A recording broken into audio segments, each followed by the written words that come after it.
Good morning, everyone. Welcome.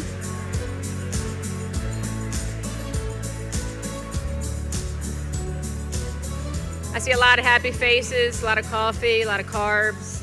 It's all good. It's incredible to look out in this room and see so many dedicated leaders that have all come together to make an impact and a difference in our community. Thank you so much for being here. For those of you that I've not had the opportunity to meet yet, my name is Dawn Hayden Connor, and I'm the Executive Director at Catawba Valley Leadership Foundation. And it is...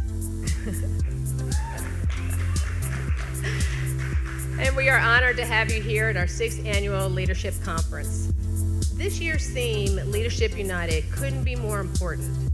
In a time when our world seems somewhat divided, we need strong leaders that will find common ground, foster collaboration, and bring people together.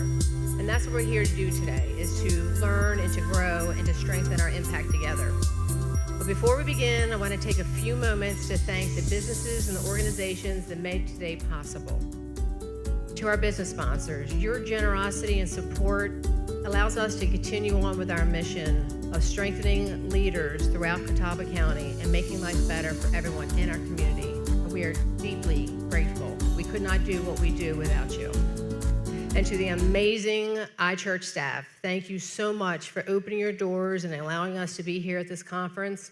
Your hospitality and support, we are so very grateful. Thank you. If we could take a few minutes and give a big round of applause to our business sponsors and iChurch staff, I would greatly appreciate it.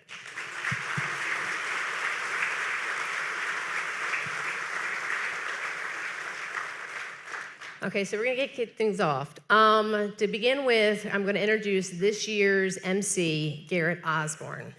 Garrett is a owner of Osborne Realty Estate Group here in Hickory. He's an active member of the Catawba Valley Leadership Foundation Board.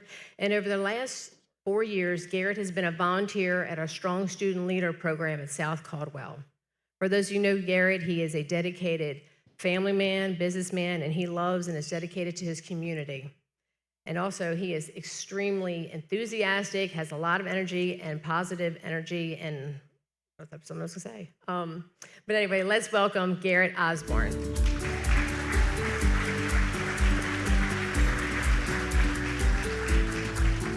Good morning.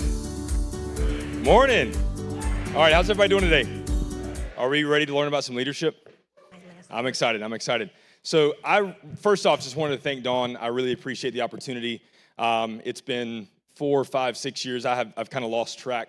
I keep up with my wedding date, my wedding anniversary, I promise that. But for this, honestly, I've been enthralled in this community with the Strong Student Leadership Program, as well as the Catawba Valley Leadership Foundation, for a few years now. And I'm truly thankful to be a part of a community that's so invested in the Catawba Valley community. It really is a blessing to be a part of to this. I mean, this is awesome.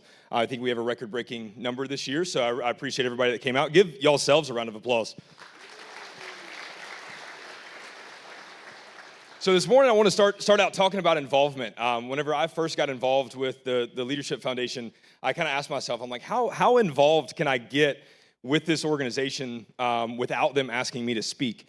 And now we're here today, and I'm the one that you guys have to listen to for most of the day. So who woke up this morning thinking about leadership? That was the first thing on their brain. It's like, I gotta focus on leadership. Who was that person? No, can't say. I mean, I can't say it was me either. So that's what we want to do here today. You guys came to this event, came to this conference looking for leadership, and it's our goal to make sure that you leave and you head back out into your regular everyday lives, continuing to look for that leadership. What I want you guys to do right now is take out, everybody had a little piece of paper, a little pamphlet, and a pen. I stole somebody's pen, so I apologize about that. So pull your little book out.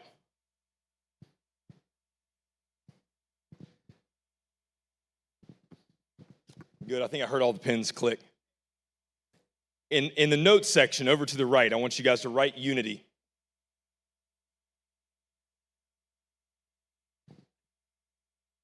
Just write the word unity. So today, throughout all of the speakers, even me speaking, during your break, whatever, but mainly when you're on stage, I want you guys to focus on that word unity. because unified leadership is crucial to how effective and how impactful leadership is within our community. So next to the word unity, throughout the day, throughout the speaker speaking, I want you guys to tally the number of times that you hear unity, unified, or a variation or a conjugation of the word unity. Now, the word unit does not count. That refers exclusively to Brandon Weiland. I don't know if Brandon Weiland's here. If he would stand up, that's what a unit looks like. But anyway, nonetheless, there he is. I see him back over there. But no, so keep track of that. Tally the number of times that you guys hear the word unity or unified. And my office manager is actually going to be keeping up with this. Melissa is going to be tracking the number of times that is said throughout the day.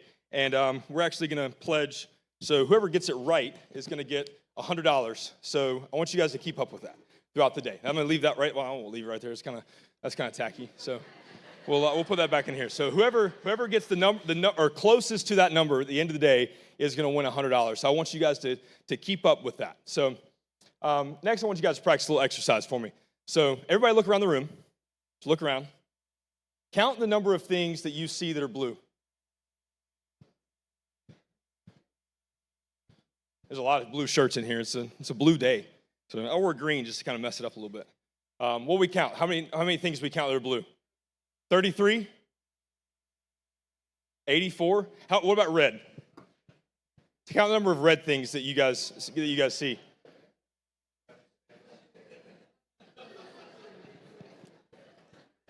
All right, now look back up at me real quick. While you guys were just looking around, how many purple things did you count? None? How many orange things did you count? None? How many green? None?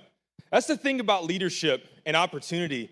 If you're not looking for it, like I asked you a second ago, if anybody woke up, thinking about leadership, first thing on their mind, I know that we have families and we got to wake up, cook breakfast, and I've got a 3-year-old that always wants eggs but never eats them, so he ends up getting a waffle every single morning. But at the end of the day, we've got to be conscious about looking for the opportunity and making those opportunities happen within our community. And one person that is the best I've ever seen at making opportunity happen, or always continuing to look for leadership opportunities within their community, and when there are none to be found, this person makes them happen. They create these opportunities for themselves and create these opportunities for leadership within our community. Bruce Schrantz basically wrote the book on leadership. He's the founder and CEO of Strong Lead and has helped develop leaders in 3 different continents. That's crazy. 3 different continents. We're not talking, countries or states. 3 different continents over 25 years as a business executive, an entrepreneur, a mentor, a coach, and a spiritual leader. So I want you guys to give it up for Bruce Schrantz.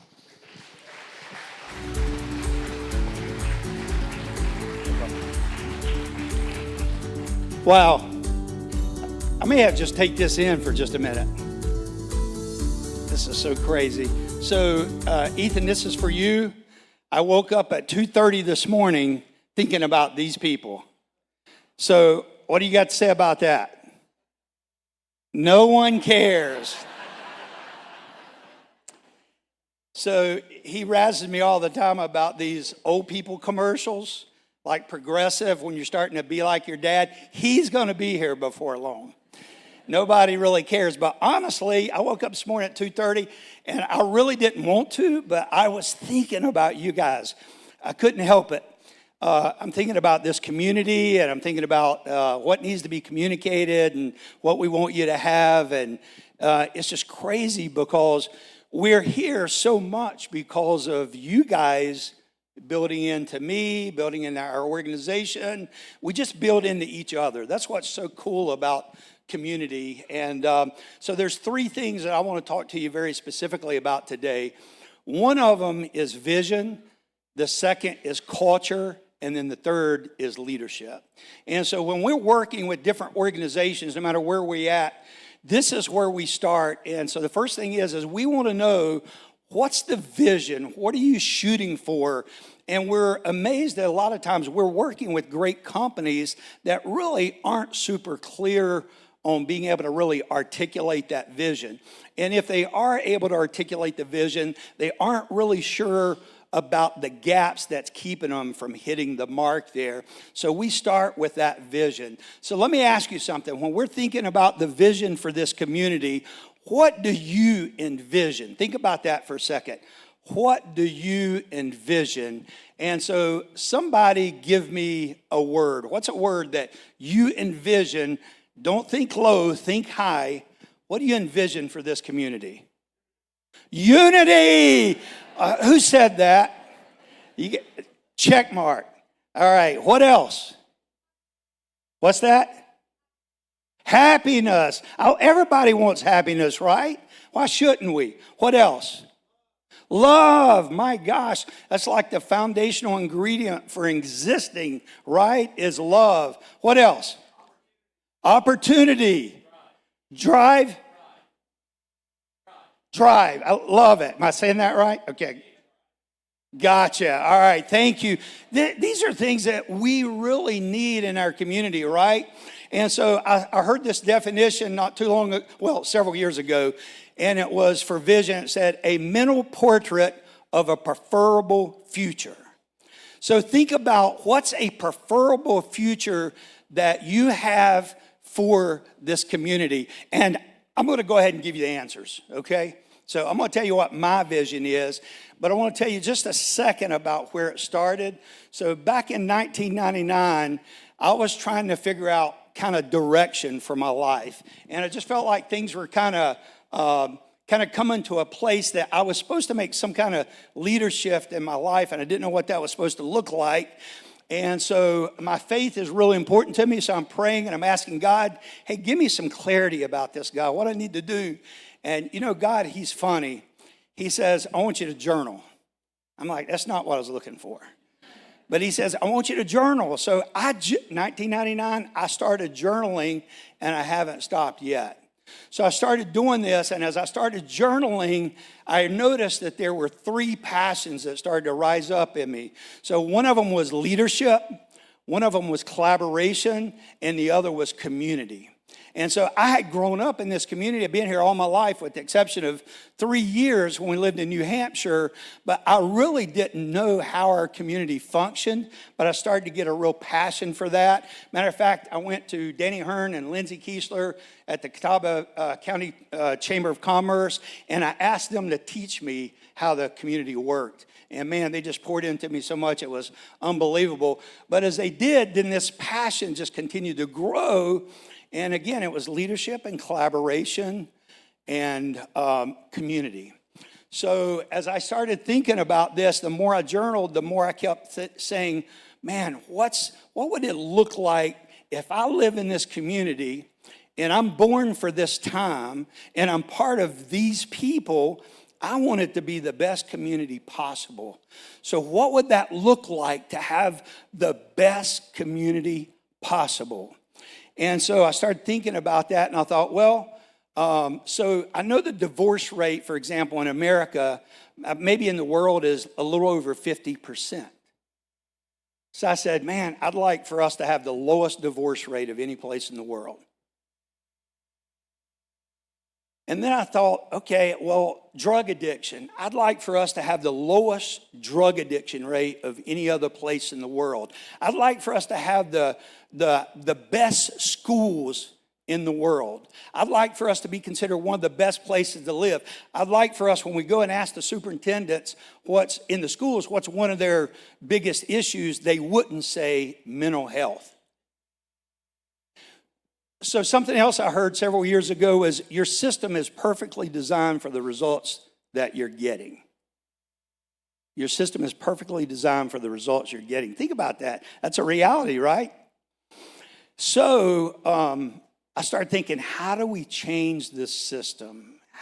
What would that look like?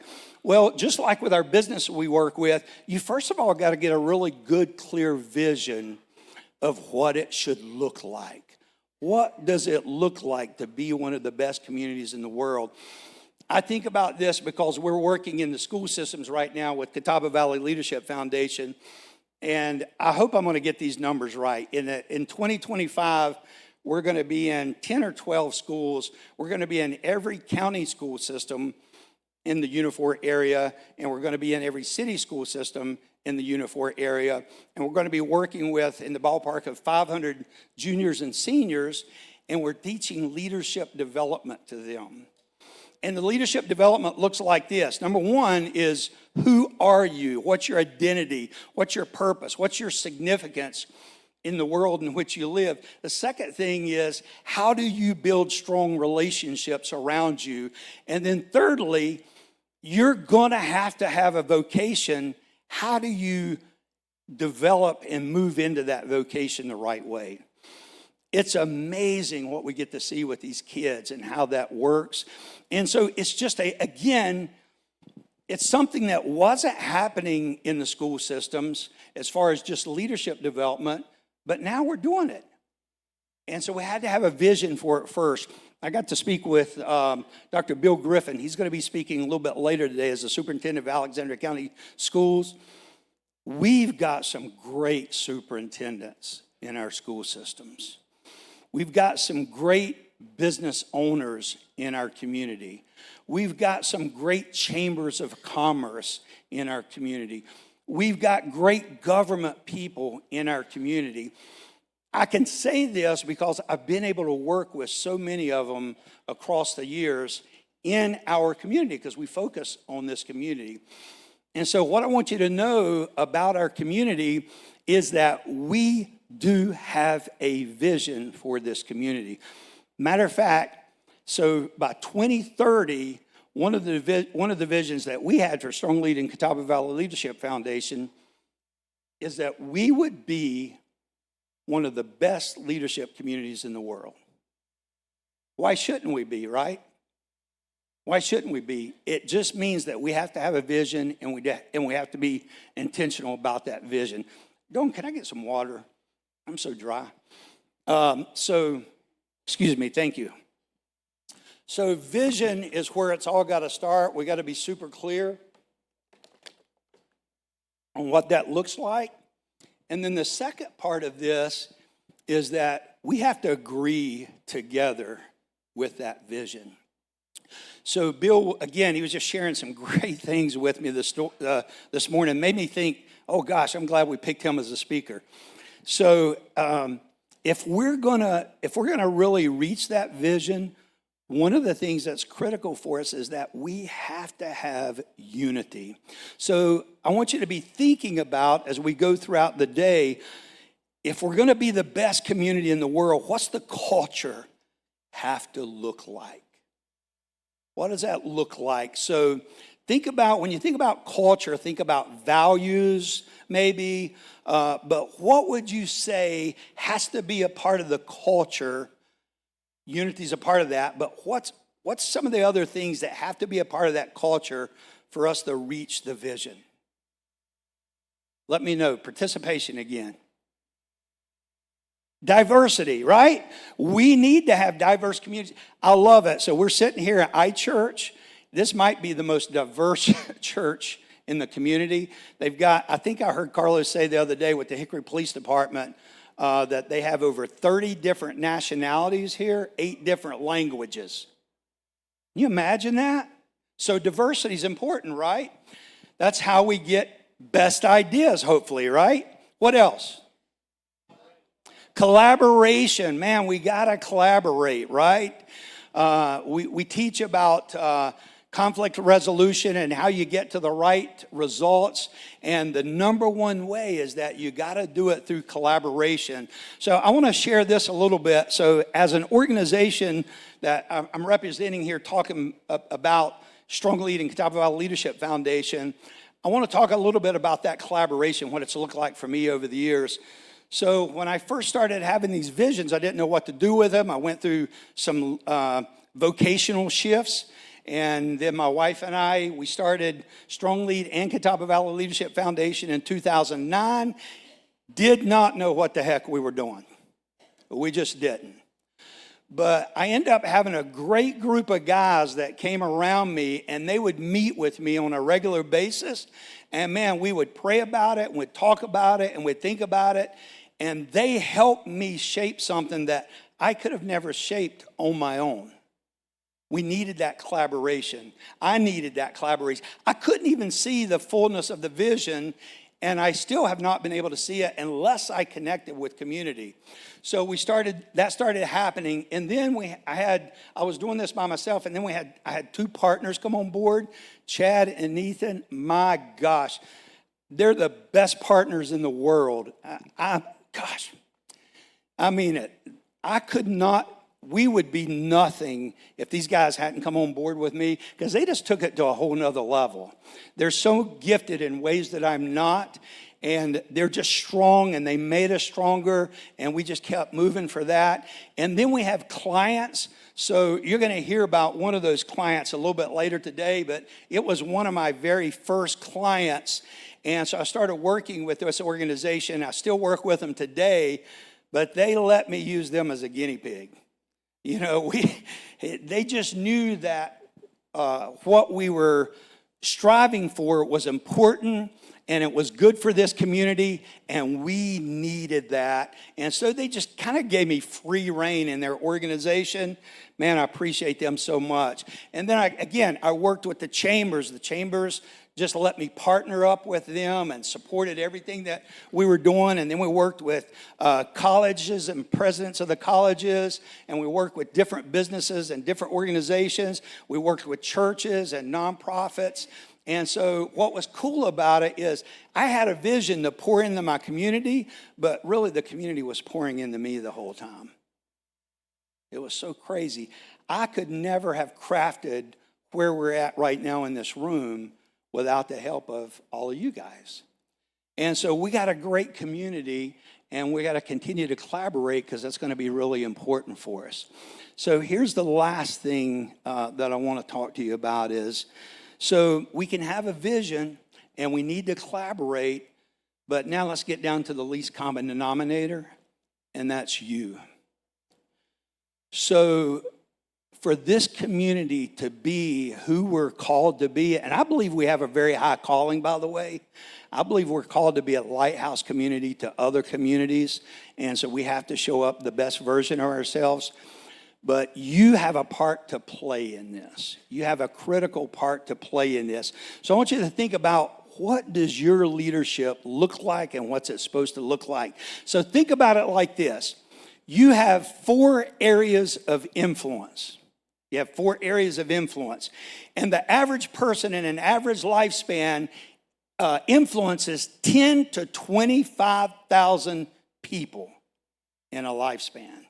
I think the city of Hickory is about 45,000 in round numbers. I don't know. I think that might be about right. So think about that. You've got this incredible influence, and you have to know how to use it. So think about this. Your 4 areas of influence, number 1 is yourself. How will you influence yourself as a leader? What will your character look like? What's your belief system? What's your values? What's your core culture going to look like? Because if leadership, like John Maxwell says, is influence, it's going to be positive or negative. Influence can't be neutral. It's either going to be positive or negative, because it's about moving people from one place to another. So you're either positive or negative in your influence. So think about it that way first. How are you going to influence yourself? The second thing is, think about your family. How do you need to influence your family? Think about your highest role in your family. So in my role, I'm a patriarch now just because I'm so freaking old. So I don't have a choice. I've got to be a patriarch. But I've got this new grandson now. He's like 17 months old. Oh my gosh. So he rules now, right? He's already got great leadership skills because he's influencing Poppy and Gigi all over the place. So, but when I think about my family, I want to have generational blessings for my family. And so I have a part to play in that. And I heard this speaker say this years ago, and it stuck with me. If you're a leader in your family, you need to be the prophet, the priest, and the king. So the prophet brings the word. He brings truth. He brings the word of God. From my perspective and my faith, you bring the word of God because that's the truth. Then the second thing as a priest is that you intercede for your family. Think about if nobody else is interceding for your family and it's up to you, how are you interceding for your family? And then thirdly is that as a king, you protect and you provide for them. So think about that not just for your immediate family, but think about it for generations to come. How do you do that? There is a way, and you're going to hear from these other speakers about different ways that you're going to be able to step into your leadership. Here's the third thing, or the third sphere of influence is in your workplace. In your workplace. Everybody that comes into the workplace brings weather with them, good or bad. You're going to bring weather with you. You're going to bring influence. It's not just the person who's in charge that has influence. Every person that walks in the door of the organization where you're working has influence, including you. So you need to decide if you're at that place, show up the best way possible. Show up the best way possible. If you can't do it there, then go somewhere else. Don't be the drag on that company. But you need to show up well there. And so you need to think about, what can I bring to this company based on my gifts, my skills, my experiences, my personality? All those things are valuable. Remember, you're never working in an organization, you're working with people. And so you got to decide how you need to show up in the context of those people. And then lastly, your last sphere of influence is your community. And so your community is anywhere that you engage as an individual. It could be in your children's school. It could be in your church. It could be out on the ballpark. It could be in the school systems. You might want to volunteer in the school system. Hey, if you want to volunteer in the school system, get with Victoria. She'll take all the volunteers that she can get, and it's a great return on your investment. So you've got this opportunity to also invest in your community in all of these different areas of influence. This is where you start to know if you're really, truly stepping into your leadership, that you've taken it beyond your family, you've taken it beyond your workplace, and you're taking it into your community. But you have to make a choice. And this is the bottom line with leadership, is it is a choice. It's not hard. It's going to be challenging. We live in a rough world. And so if you're choosing to lead, you're choosing to take on more responsibility and more obligation, but that's what you're supposed to do. If we don't do it as adults, how do we go in and teach citizenship in the schools? How do we teach our kids in the schools how to show up as good citizens if we're not doing it ourselves? Here's the last thing I want to leave you. Remember, we do have a vision for this community, and it's to be the best we can be, not just for ourselves, but for the next generations and also for communities around us so that we can expand that as much as possible. I love you guys, and I appreciate you being here. Here, I want to practice something. I love you. I want you to say, we love you, Bruce. Come on, I love you. I just had to do that. It made my day. Doesn't matter if anything else works. Now I heard like 500 plus people say, I love you. Thank you. Appreciate you. God bless.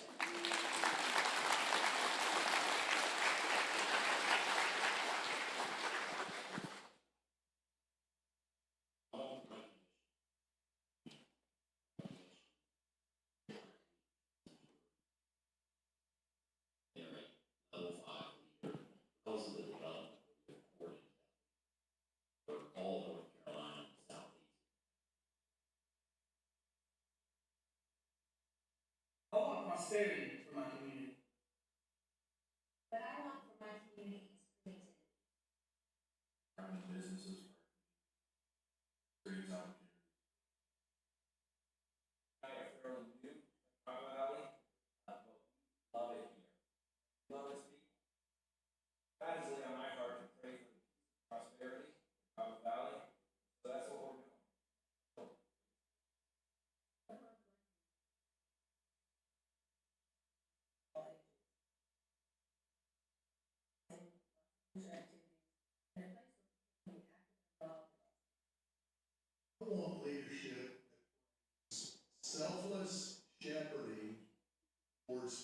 peaceful success for each of us and our communities.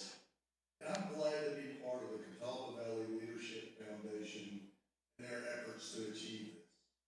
I want my community to know that you matter and you are loved. We are leaders full of purpose and potential. Nobody knows there's gold in a gold mine until they dig deep to find it. And three things I want for our community are stronger support systems, so every child, family, and older adult has access to the resources they need to thrive. Economic stability for all, because no one should have to choose between food, housing, healthcare, or other essential needs. And culture of care and connection, where neighbors support neighbors, and we work together to build a community that lifts everyone up. Man, how awesome is that? Yeah? Can we give it up for Bruce Schrantz one more time? And I think I heard a chant while I was back in the back. Can we get it one more time? We love you, Bruce. Alrighty, well, thank you guys so much. So I want to take a minute and talk about an organization that's pretty near and dear to my heart, and that's the Strong Student Leadership Program that the Catawba Valley Leadership Foundation orchestrates and puts on. This organization or this effort is the effort to, we actually volunteer, and right now it's 10 area high schools. We're actually about to go into 12 area high schools thanks to Victoria Schrantz. So give it up for Victoria on that one as well. Y'all, this is pretty incredible. We meet with 350 high school students on a weekly basis in a cohort of about 25 to 30 students apiece, like I said, in 10 area high schools, teaching them things about their lives, how to make healthy relationships, how to build vocational clarity, and many other topics throughout the curriculum. But I really can't express how impactful this particular organization and this particular volunteer effort is. So if anybody has been a volunteer for the Strong Student Leadership Program or is currently a volunteer, I want you guys to please stand up. Volunteers, please stand up for the Strong Student Leader Program. Now, do we have any students here today? Are there any, did the students make it? If not, it's okay. All right, well, thank you guys so much. Just wanted to recognize that. It is a part of this organization and this foundation that's been very, very impactful, along with the conference. But man, so now that you guys have your books open back up, we've still got our books open. What's one thing you guys took away from Bruce's speech? Just think about one thing. Think about one word for a minute. What's the one word that stood out from what Bruce said? Diversity. I love it. Influence. Sorry, I got to hold the mic. Influence. There we go. Choice. Vision. Are we writing these down? Okay. Culture. I love it. Best. Anything else? Give me one or two more. Community. Youth. I heard youth. I'm still youthful, but youth.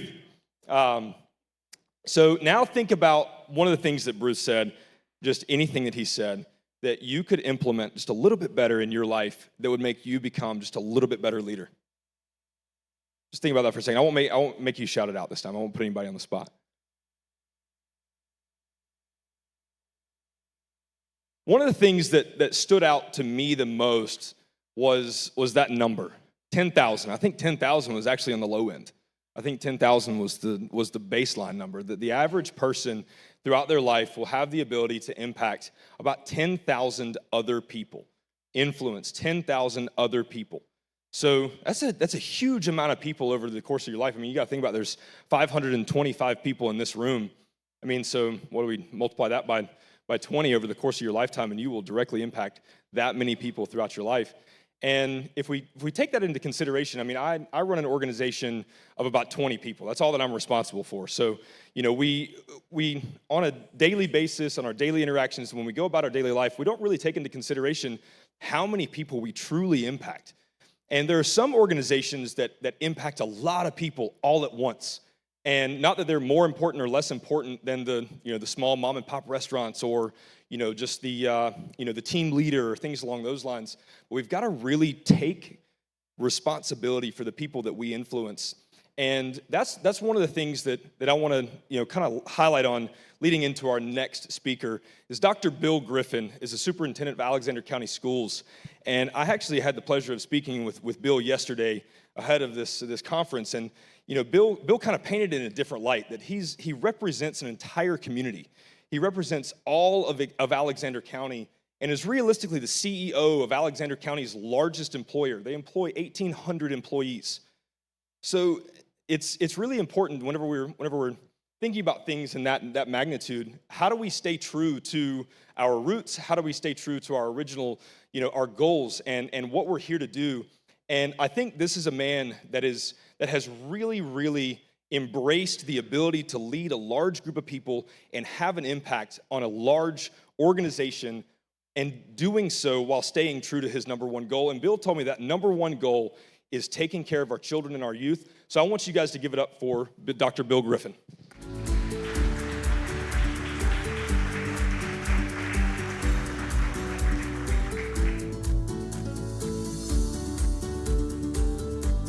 Thank you, Garrett. I certainly appreciate those kind words. If you guys would help me real quick, I'm going to steal from Bruce. I need some confidence up here. I want to hear, "We love you, Bill." Yeah, we love Bruce, and I hope you can say you love me after I speak to you for a couple minutes today. But as Garrett alluded to, I am the superintendent at Alexander County Schools, and I don't take that role lightly. I have an opportunity to influence our students from all walks of life in our community within Alexander County. I get to work with our business professionals on a daily basis, and I get to work with our leaders throughout that district and that county.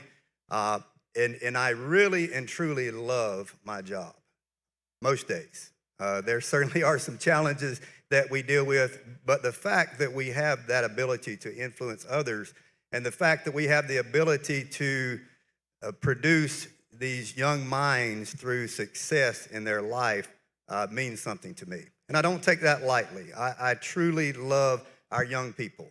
And to hear Bruce and Garrett talk about our school system, I'm grateful for you for those kind words. Our children are our future, right?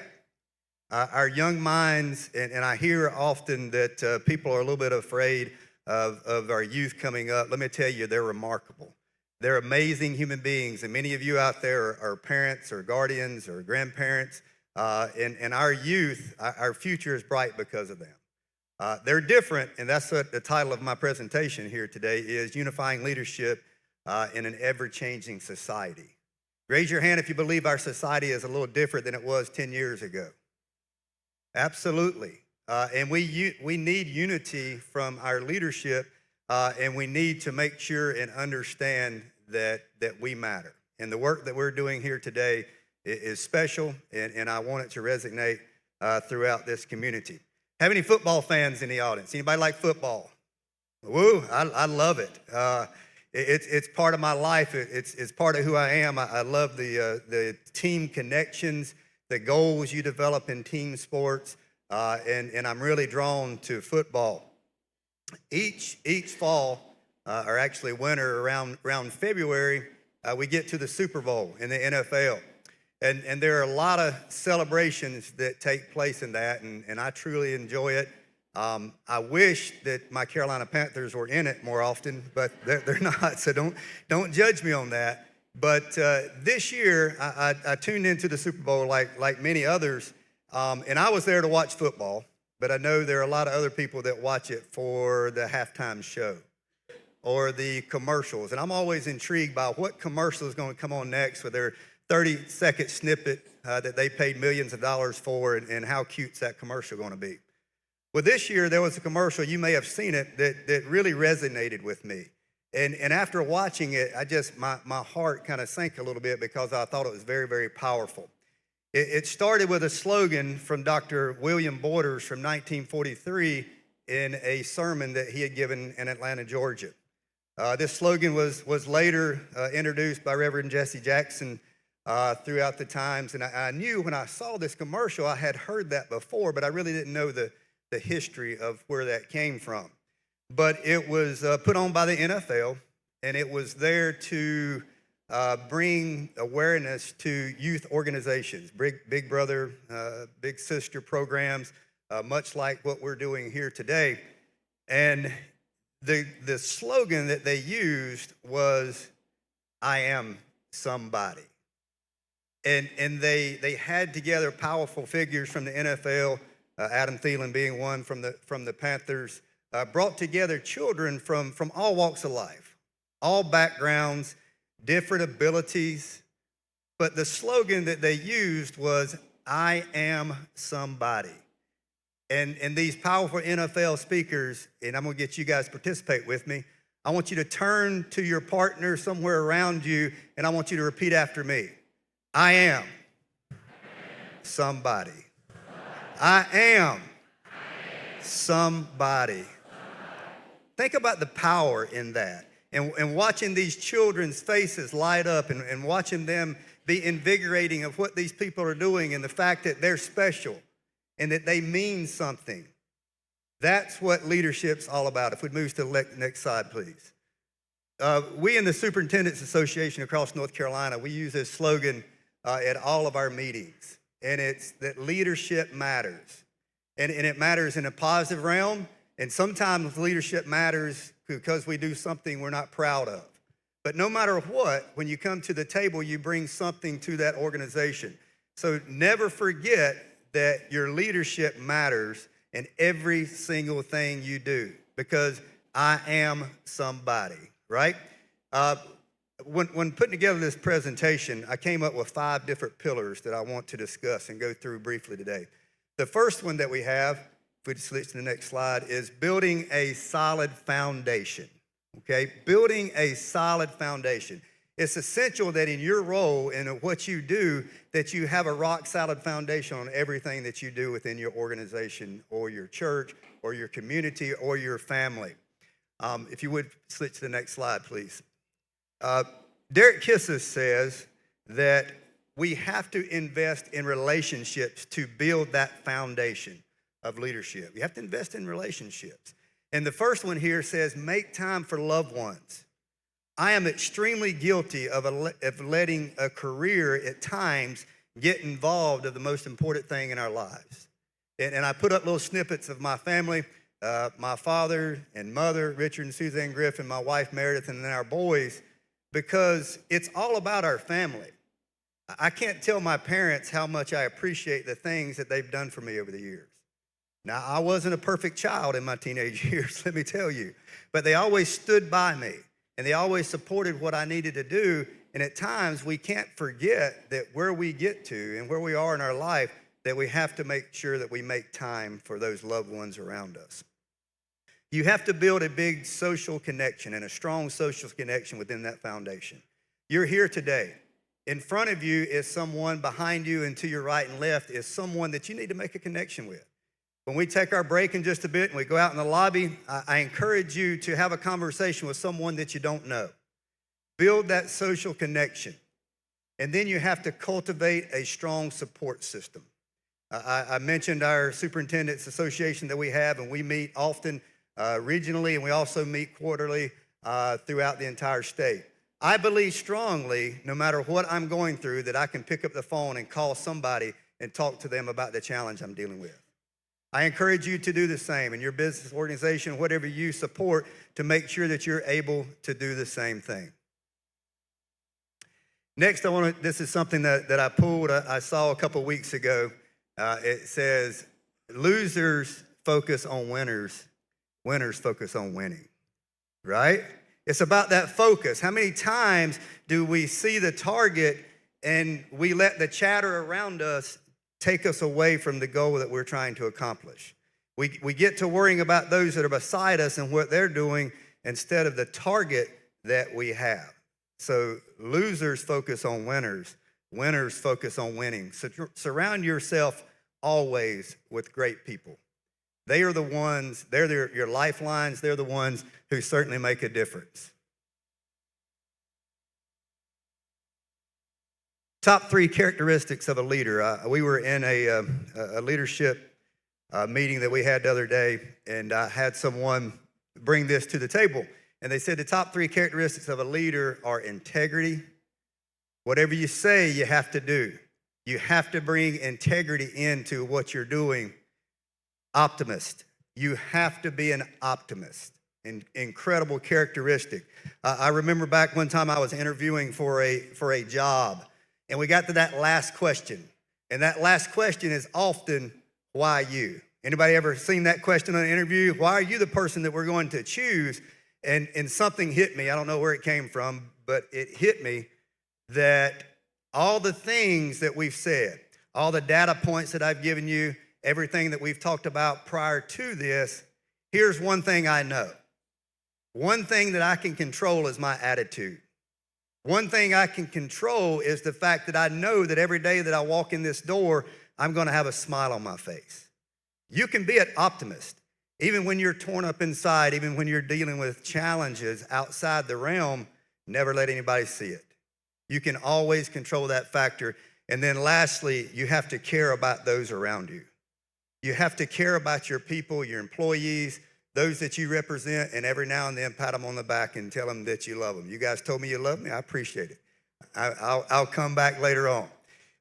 The next, and Bruce and I didn't share notes. Maybe we should have. Next pillar is you got to create a shared vision for what you're doing. Create a shared vision. I had taken a position one time as a principal. I was hired late in the summer. If you guys know the school system on how things work, those summer months are extremely busy. Well, I was hired very late. I had 3 days to prepare for staff to come back, and honestly, I didn't know what I was doing. I was just guessing as to being a great leader there.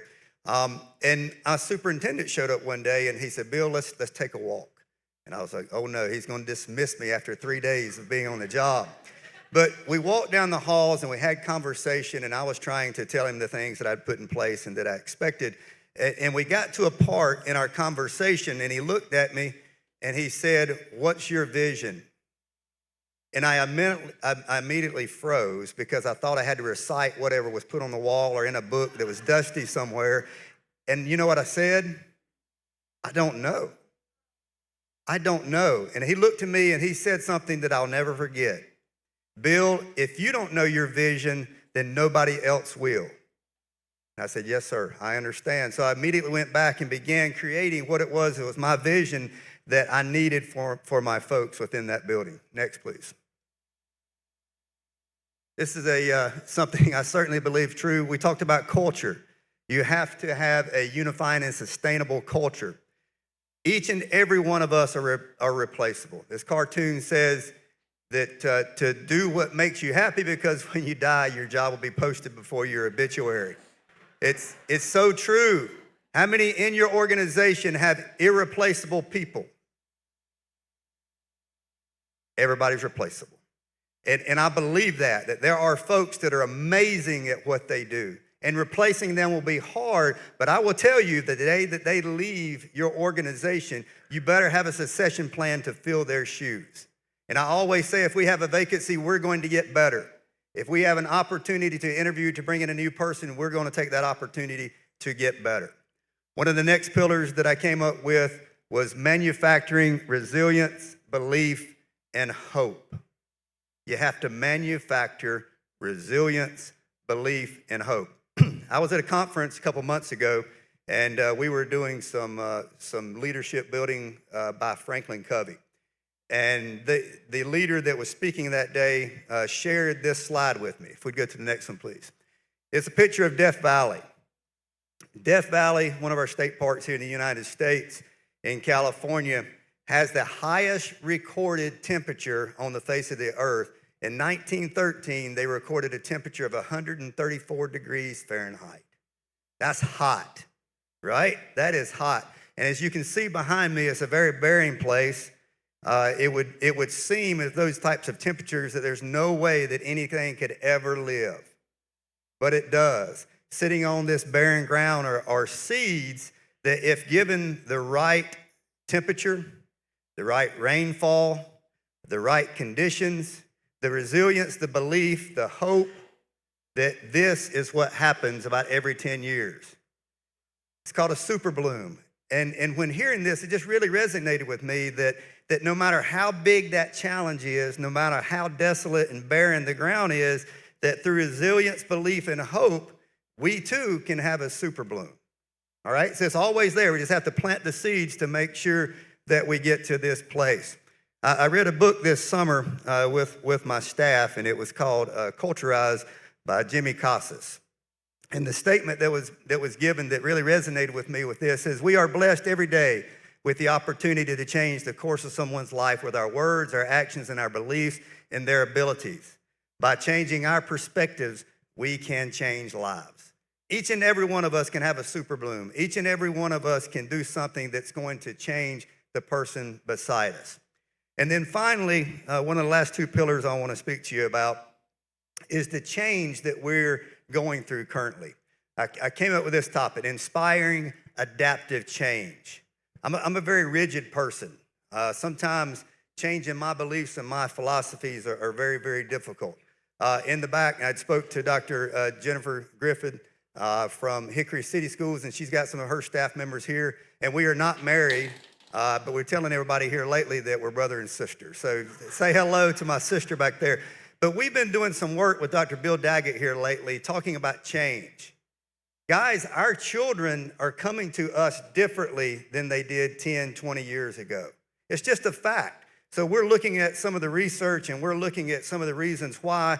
We're going into some of the brain studies that basically says that our children now are screen-based and not play-based. Okay, they're stuck to the screens, and we as adults are too, and we're seeing that causes change in their brain and in the development of their brain. And I'm not going to get into that because that's a whole nother week's professional development, but it kind of leads to the fact that I want to talk about here. And in our organizations, we have generational change. We have folks that are at one age versus another, and you can see here the Gen Zs now at age 13 to 28, your millennials 29 to 44, Gen Xers 45 to 60s, and your boomers 61 to 70, and so forth. Within the organization that I run, I represent many of those. And I will tell you there is a distinct difference between them. And if you're running a business or an organization, you need to understand, because I had to change my leadership styles and my beliefs and what I was to adapt to our newer generations. Next slide, please. As you can see here, to create that cohesive work environment, and I like this little cartoon. There are 3 Gen X era car seats hidden in the picture. There's a tire and 2 wheel wells. How many of you grew up in the back of a pickup truck? Do y'all know that that's frowned upon now? You know, it's just different eras, but that's what we knew. That generation is characterized by independent, being resourceful, being loyal. I have people on our staff that came in with this generation, and they've been in one classroom for 30 years, and by gosh, don't move them down the hall, because that's just moving their cheese, right? But then on the next slide, you'll see we have this new generation coming in, and they're very transient. I characterize this as a whole. I'm not saying each individual, but a lot of this generation, they're okay with moving. If we get to keep them for 3 years, man, we're excited. But that's different than when I grew up. When I grew up, my culture was, by gosh, we're going to be the last one in the building that day, because that shows that we're loyal and we're there. Our newer generations don't see it that way. But they're still amazing, productive people. It's just generational change. So through your leadership, make sure that if you have a large organization with many different characteristics and generations in it, that you adapt to that, okay? And the last pillar that I'm going to leave you with here is you have to act. No matter what you do on a daily basis, if you don't do anything with it, then you're going to be a failure. You have to act. I drive back and forth throughout the state, but I go to Raleigh quite often. And I was in my car driving, typically answering phone calls and trying to solve problems of me being out of the office or where I'm at. But at this point, I was listening to a podcast by John Maxwell. And John stated these 3 things. And I thought it was amazing. I actually pulled over at a rest stop and I wrote it down. He says, you have to know the way, you have to go the way, and then you have to show the way, right? Know what it is you're talking about, know your content, know your information, know how to run your business, but then you have to take that first step. That's that action. You have to step into whatever it is that you believe, and then finally, you have to show others around you. You have to show the way. And I'm going to add one more cog to that. If you're a leader and you're showing the way, and you ever turn around and there's nobody there, there's nobody following, you need to change whatever it is that you're doing, okay? So know the things you're doing, go with it, show them the way, and then every now and then turn to see if anybody's following where you're showing them. It's very, very important. Last thing I'm going to leave you with, this is a must, and I heard it from Garrett here earlier. Whenever we send people to professional developments or conferences or even things that they do for professional development constantly, the one requirement I have is that you have to bring something back, right? So my goal for you today is to find one thing, and you may have already written that down earlier. Find one sentiment, something that just tears at your heart, something that you need to take back to your organization, your business, your family. And then the most important piece is when you identify from all the different speakers today, that one thing, here's the most important part of it. You have to share it. And if you have 10 people in your organization or 1,000 people in your organization, if you'll share that one thing and then require them to implement that or share it, think about the power of this conference. Think about the power of the 500 people in this room. If you would do just that, we will make changes in our society and within our community. I appreciate your time today, and thank you so much for letting me speak to you.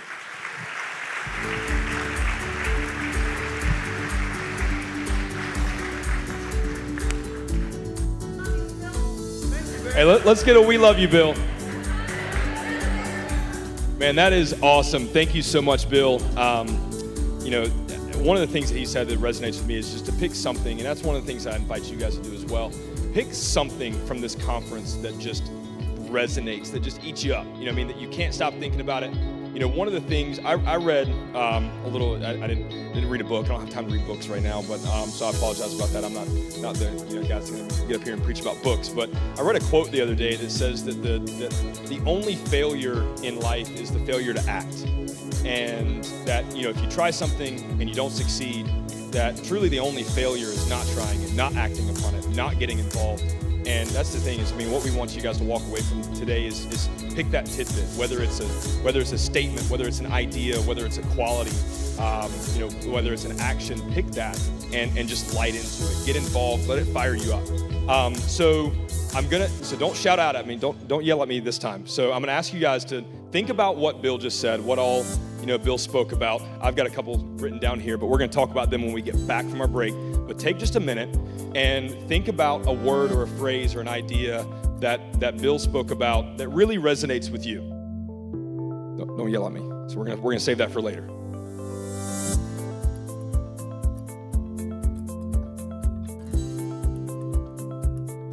And then again, second part of the exercise is think about something that Bill talked about that you could implement in your own life that would impact your leadership.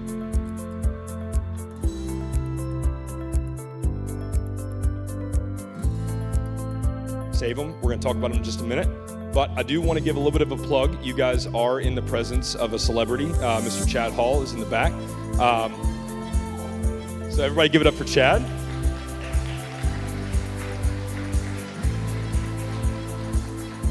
So Chad actually wrote a book called How Life Works. It's I think the title speaks for itself. The book is great. I'm about a third of the way through it. Like I said, I'm too busy cooking toddlers' eggs in the morning that they don't eat. But at the same time, the book is on sale in the lobby. All of the proceeds from the sale of that book will go towards the benefit of the foundation and to support the efforts of the foundation. I think the book is on sale for $10, and if Chad signs it, it's actually half off. But nonetheless, we're gonna go to a 15-minute break. We'll see you guys back here in just a few minutes.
Alrighty, we're back.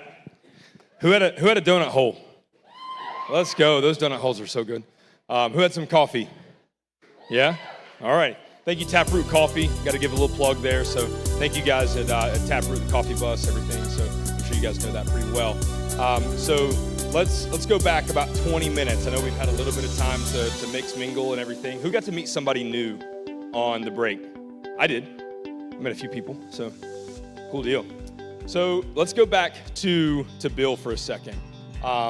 So what were the things I had you guys write down? What were the topics, or what was the word? We'll start with that. What's the word, one of the words that Bill said that really resonated with you? Act, responsibility, be somebody or somebody. I am somebody. What was that phrase? Was that it? Was it I am? Let's say it. I am. That's right. That's right. What's something else? What's another thought or a characteristic or a value that you guys pulled away from Bill's? I love it. Manufacturing, resilience, belief, and hope. I love it. Adaptability. Keep it coming. I like it. I like it. Winners focus on winning. I love it. Sorry? Integrity. So I'll tell you mine. Those are all great. I mean, I'm not saying that mine's better than y'all's, but no, the one thing that I pulled away from it is people. We're here.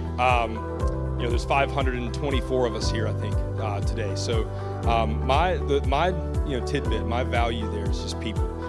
We were backstage earlier, and I'm getting the nervous jitters. This is the first time I've had to speak on stage this long, this much content, in my life. So I'm kind of nervous for it. I do have to admit, coaching my 3-year-old soccer team is much more challenging than this.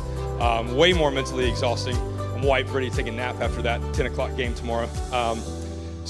But the advice that I got behind stage was, just go out there, look at the teleprompters, kind of look over the tops of everybody, just don't focus on anybody individually, and kind of just say what you have to say.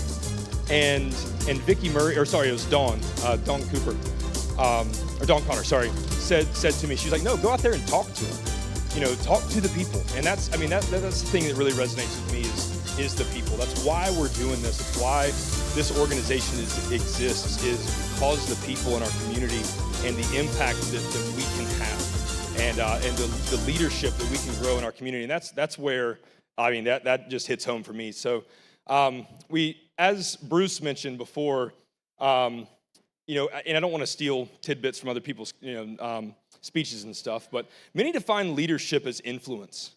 And when we have leadership comes with influence, and with influence comes responsibility. So that responsibility, anytime anybody has a child or a spouse, or anytime that we have any ounce of leadership whatsoever, we have a responsibility to impact that person, in my opinion, in a positive manner. Because as Bruce said, influence cannot be neutral. So, I don't know if anybody in here exercises or works out or anything like that, but whenever you're, going on a run, I know Alan, I saw his story this morning. Alan, I think, is preparing for an Ironman or something. He ran 40 miles this morning before the conference. That's not me. So, yeah, way to go, Alan. But at the end of the day, if you're exercising, you're working out for something. There's an influence there. I don't think anybody just goes to the gym or goes on a run to say, man, I hope I stay exactly the same way I'm staying right now. And we're always working out for a goal. We're always working out for a benefit, to get better, to grow. And the thing is influence cannot be neutral. It either has to be positive or it's either positive or negative. And it's our responsibility to have that positive impact on those that rely on us, those that depend on us. And we've got to take responsibility for our little corner of the world. And one of the people that, and I truly don't feel like I'm qualified to introduce this person, but Vicky Murray, your next speaker, Vicky Murray is somebody that I truly feel like embodies the spirit of positive influence. Every time I'm around Vicky Murray, just being around her makes me want to be a better person. It especially makes me want to be a better leader. Vicky is currently the senior leadership coach at Strong Lead. So the kind of partner organization with the foundation, and with over 44 years of leadership experience, there's probably there might not be anybody in this room that would be more qualified to teach you guys about leadership. Even both in her vocation and in her personal life, having been married to her husband Chris Murray for 48 years, Vicki, we'll give that. That's an accomplishment in and of itself. So I truly feel honored to introduce you guys to Vicki Murray, your next speaker.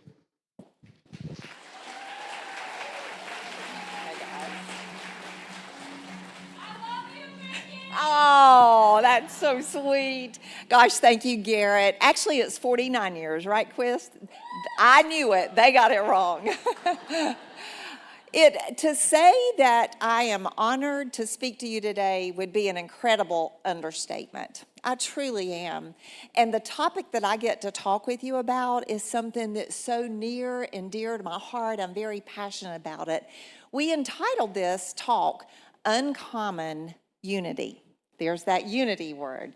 When you think about division is easy, right? But division weakens us, guys. In fact, it was so important that Matthew and Mark told us that Jesus said that a house divided will not stand. And so when we think about uncommon unity, there's three major points that I want to unpack today in this talk. And the first one, I think we go back a slide. Oh, no, there we go, sorry. The first one is that exceptional leaders create uncommon unity.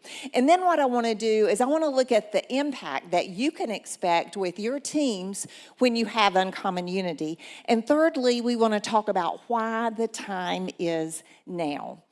When you think back through history, every major breakthrough, every great movement was because people put division aside and they linked arms for a common purpose. And as I was thinking about examples to use today, there were many that came to mind, movies, political figures, religious figures, but it was brought to my mind many years ago when I started my leadership journey. I read the autobiography of Lee Iacocca. Does anyone know that name? A lot of young people in the room today. Mr. Iacocca made his fame and fortune with the Ford Motor Company. In fact, he developed the Mustang, the Pinto, and among other vehicles that you would recognize. And he was there for 32 years until Henry Ford II fired him. Basically because he didn't like him and he thought he was a threat to his son coming up in the industry. However, the Chrysler Corporation had their eye on Mr. Iacocca. You see, the Chrysler Corporation was in bad financial trouble, and they really needed a savior. They needed someone that would come in and save the sinking ship. So they went to Mr. Iacocca. He took a risk. See, he came from a lot of success, and then he took a risk to take on the Chrysler Corporation. But I believe he knew that this was bigger than himself. And he needed some amazing collaboration, some uncommon unity. In fact, when I said the word uncommon unity, unity, when you think about uncommon unity, this is a rare collaboration that is powerful. And that's what we're going to look at today. So Mr. Iacocca, he thought, this is bigger than me. He went to the government. And he told the federal government, it is not going to be good for America if the Chrysler Corporation goes under. And they agreed. He told them we really need a $1.5 billion loan. And they agreed to link arms with him to save the Chrysler Corporation. But they said to him, we expect the Chrysler Corporation to make $2 billion in cost-saving cuts.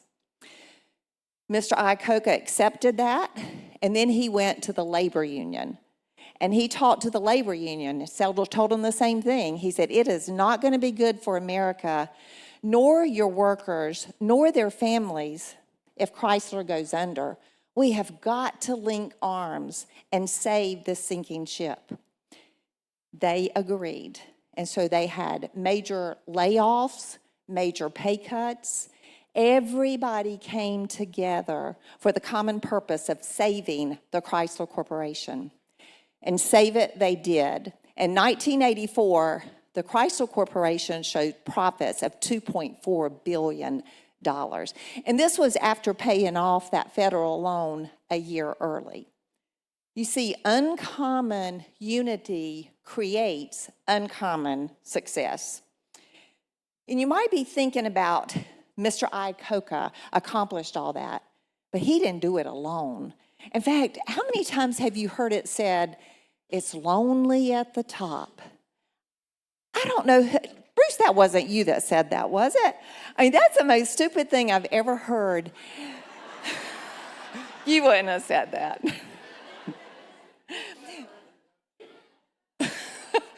We love you, Bruce. Exceptional leaders link arms and they take their team to the top with them. In my opinion, it should never be lonely at the top. As I was reflecting on uncommon unity, and I was thinking in my own life, when I had experienced that kind of, this is bigger than me, and coming together, and this one experience just came bubbling to the top.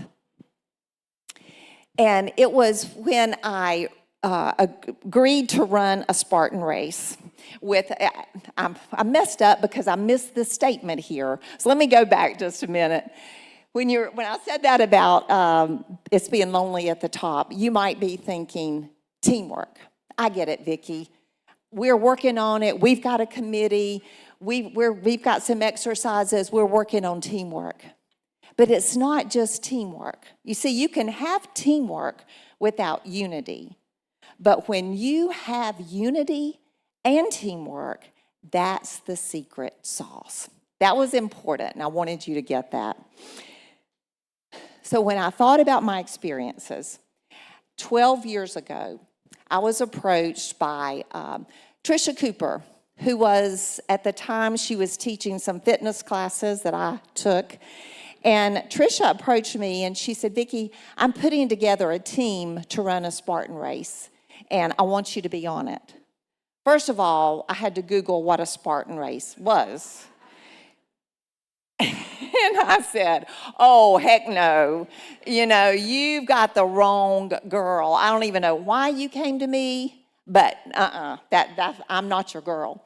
Well, what I found out, you see the women that were in that previous slide, these women all took, at one point or another, they took Tricia's classes. Could we go back one slide, please?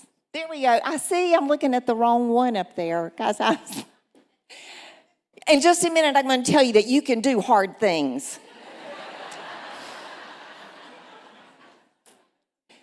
There we are.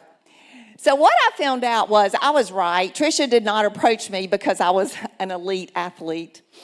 She approached every one of these women who had been in her classes because she noticed that we held ourselves back. She would always say to us, get comfortable being uncomfortable. We didn't want to. And she saw that. And later she told me, she said, I knew that if you were doing it in my class, that you were doing it in life as well. And honestly, Tricia felt a call on her life to get these women together and to help us step in to hard things. And she felt like the Spartan race was the perfect opportunity to do that. So these 12 women, the most unlikely women ever to even consider running a Spartan race, and you'll see what I mean in just a minute, agreed to say yes. We trained together for 7 months. And when I say train together, Tricia did crazy workouts, like carrying cement blocks, one in each hand, up her steep driveway and down her road. We carried 5-pound buckets of sand. We crawled on our bellies like an army crawl up her steep driveway. And we carried a 50-pound bag of sand that we later referred to as the burden bag, straight up her driveway. And then race day came. Now you see a different group of women. We were confident and we were ready. You see, we had uncommon unity. We would have never climbed over the walls or climbed up that rope or crawled in the mud on our bellies under barbed wire, or my least favorite of all, walked through a waist-high, freezing cold creek, much less any of the 20 obstacles without each other. You see, teams that are unified can accomplish more than individuals can accomplish on their own. And by the way, we were all from different backgrounds, different political views, different economic levels, different religious beliefs, but we put our differences aside for one purpose: to finish the race together. So as I reflected on that, I realized, there's some leadership nuggets here that I can share with you today, because I took away so much from those 7 months of experience with creating this uncommon unity. And so I want to share those with you today, because you can apply these with your teams. You can take them today and have the kind of uncommon unity that creates uncommon success. And the first one is, take a risk on something greater than yourself. Tricia told me that she stepped into this with fear and trembling. She didn't know if we would say yes. She didn't know if we had finished the race. But she said, Vicki, I knew this was bigger than me. And we have seen that over and over. Take a risk on something that is greater than yourself. Number 2, lead with confidence. I found out just recently that Tricia trained for 6 months before she asked the first person to be on her team. You see, she wanted to be confident that she knew the workouts that would make us successful. Her confidence made us confident. Lead with confidence. And the third thing is, believe in your team. Tricia saw a 10 on each one of our forwards. She believed in us before we believed in ourselves. Your team has to know that you believe in them.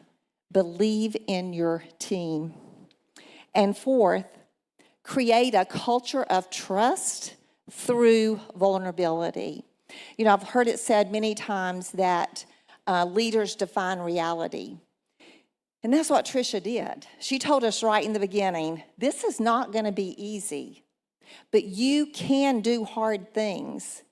And this may be the hardest thing you've ever done, but if you will do it exactly like I tell you to do it, you're going to be very successful with the race. You're going to finish well.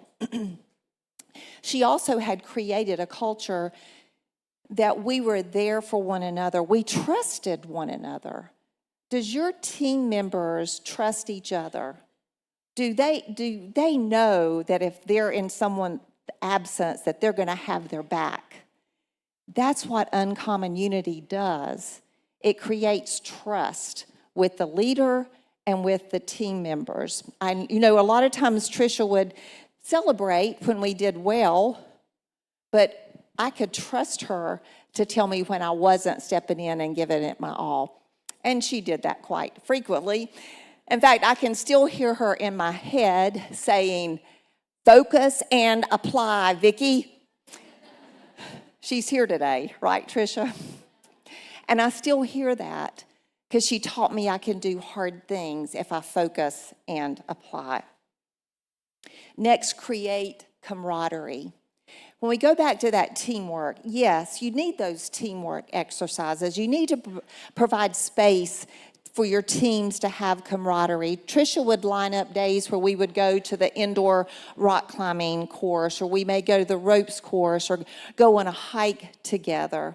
When you have that trust and vulnerability, and then you add the camaraderie, then you can share your fears, and you can share your concerns, and you can pray for one another. And we just had such an amazing team that I knew I wanted to have this all over again in anything I did in life. Lastly, have a forness mindset. Too many leaders are all about what I need from you. I need this from you on Friday. I need your team to do this. But how many leaders have a forness attitude? Do you know what your team's fears are, what their goals are, what their concerns are? You see, Tricia was for us, and we knew it. And when a leader is for you, you will follow them anywhere. So have a forness mindset. The second point I wanted to do was unpack the success, the outcomes of Uncommon Unity. Well, it's pretty obvious that Mr. Iacocca saved the Chrysler Corporation with the collaboration, with the uncommon unity of the federal government and the labor union and the linking arms. The impact of the Spartan team is still unfolding 12 years later. I am speaking to you today as a result of learning that I can do hard things. When I think back of the Spartan team, right away, like 4 or 5 of the team members went on and led another team.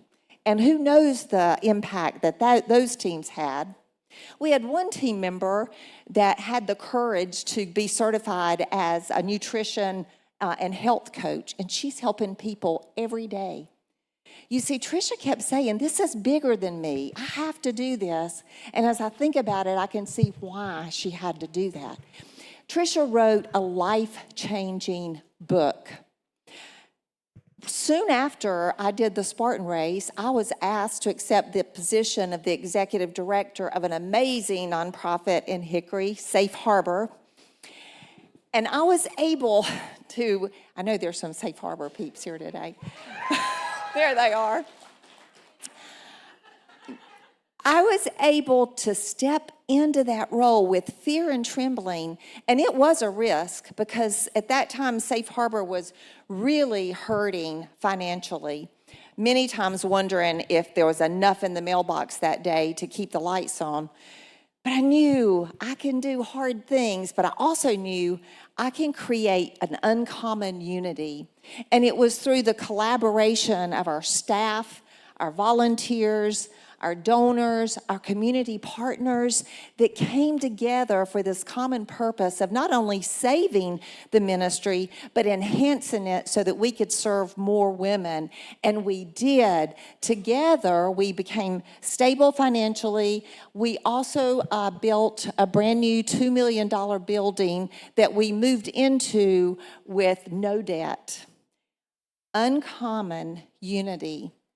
Uncommon unity was exactly what I knew that we had to have. Uncommon unity is what your team needs. It's what your organization needs. It's what your business needs if you want to see uncommon success. You know, I asked Bruce before I did this talk, and he shared some of this with you today, but I said, Bruce, how will we know when we're the strongest leaders in the world in 2030? Like, are we going to be in who's who and leaders in the world? Like, how will we know? He said the same thing that he told you today, but I think it's worth repeating. He said, Vicki, poverty will go down. He said exceptional leaders will provide new job opportunities, and they'll create policies that will lift people up. He said, you see, great leaders don't wait for change to happen. They make change happen. I was beginning to get a little fired up as I was talking with Bruce. And he said, think about it. The divorce rate will go down. And I kind of looked at him. He said, yeah. He said, families will be more stable because exceptional leaders model great relationships. And I know we spend a lot of time on relationships in our high-performance leadership classes. He said, and then those leaders will mentor the younger generation, and they'll have more stable families. So our divorce rate will go down. And then he said, we will just be, overall, the well-being will be better. We will be a community that thrives.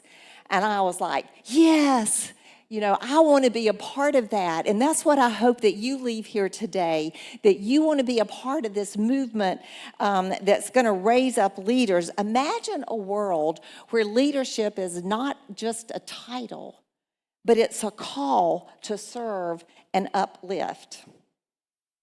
Before I get off this stage, I want to make one more point about the impact you can expect. I've talked about success, I've talked about the good times, but what about the hard times, the difficult times? You will go through some hard times. Who would have ever thought we would have a pandemic? There's going to be up and down economy. These women that jumped through this fire at the end of the Spartan race, we had no idea the fires that we were going to be jumping through together for the next 12 years. So many things that I don't even have the time to tell you today. But what I learned was that uncommon unity really shines in the difficult times. There's been a text thread that has connected us for 12 years. And when someone had a concern, when someone had a health issue, or someone had an accident, when Tricia lost her wonderful husband, Frank, to the dreadful disease of ALS, we were there for one another to pray, to encourage, to serve. And that's what I see with uncommon unity in teams. You see, friends, we were made for community. In fact, my favorite verse is Ecclesiastes 4:12. Though one may be overpowered, two can defend themselves, and a cord of 3 strands is not quickly broken. Teams with a strong sense of unity are better equipped to handle setbacks and adapt to change. So guys, the time is now. There's been a challenge put before you. First of all, to be an exceptional leader and create uncommon unity in your families. Bruce spoke about that earlier. Then be the exceptional leader in your workplace and create uncommon unity in your workplace, in your teams, in your business, in your organizations. And then we'll be ready to link arms together. Can you imagine this room if everyone linked arms to create uncommon unity in our community? Can you imagine the impact that we would have as this group of leaders? Can't you see Bruce's vision? Let's be a part of that, and let's start in our circle of influence being the best leaders we can possibly be. Thank you so much for your time today.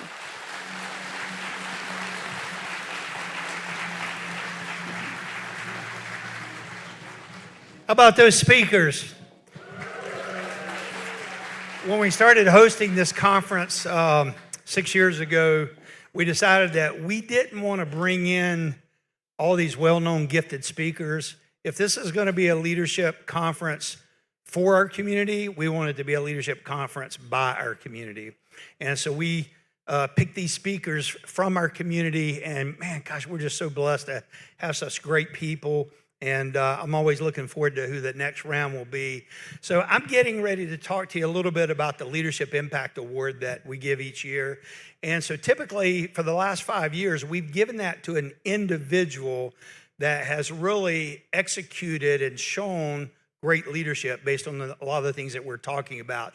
You know, they're strong in themselves. They build great family around them. They're growth-oriented. They use their leadership influence in the right way, and ultimately they bless communities. Well, when I went to tell this guy who was going to receive that award, he said, how about if you give it to the company? And I thought, you know what? This is a right shift for us at this point, because really it's one thing for a leader to be great, But man, for a leader to make his organization great, or for that organization to step into that and become great, that's a whole nother level. So you're getting ready to see a video of the organization that we're awarding this to this year. And when you look at the video, I want you just to pay attention to some of the things that are evidence of both the vision and the culture and the actual leadership. Hang on.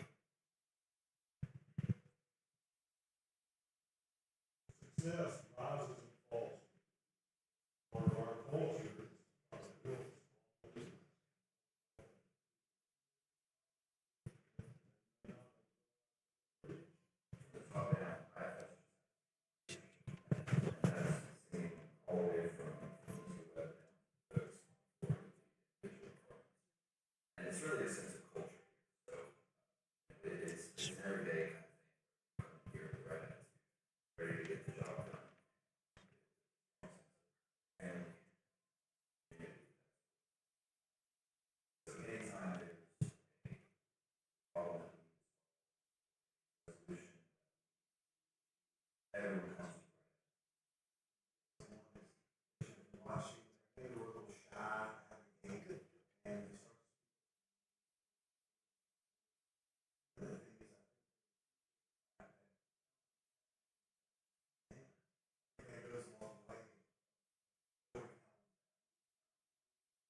if you're here from Interstate Phone, will you guys stand up for a second here?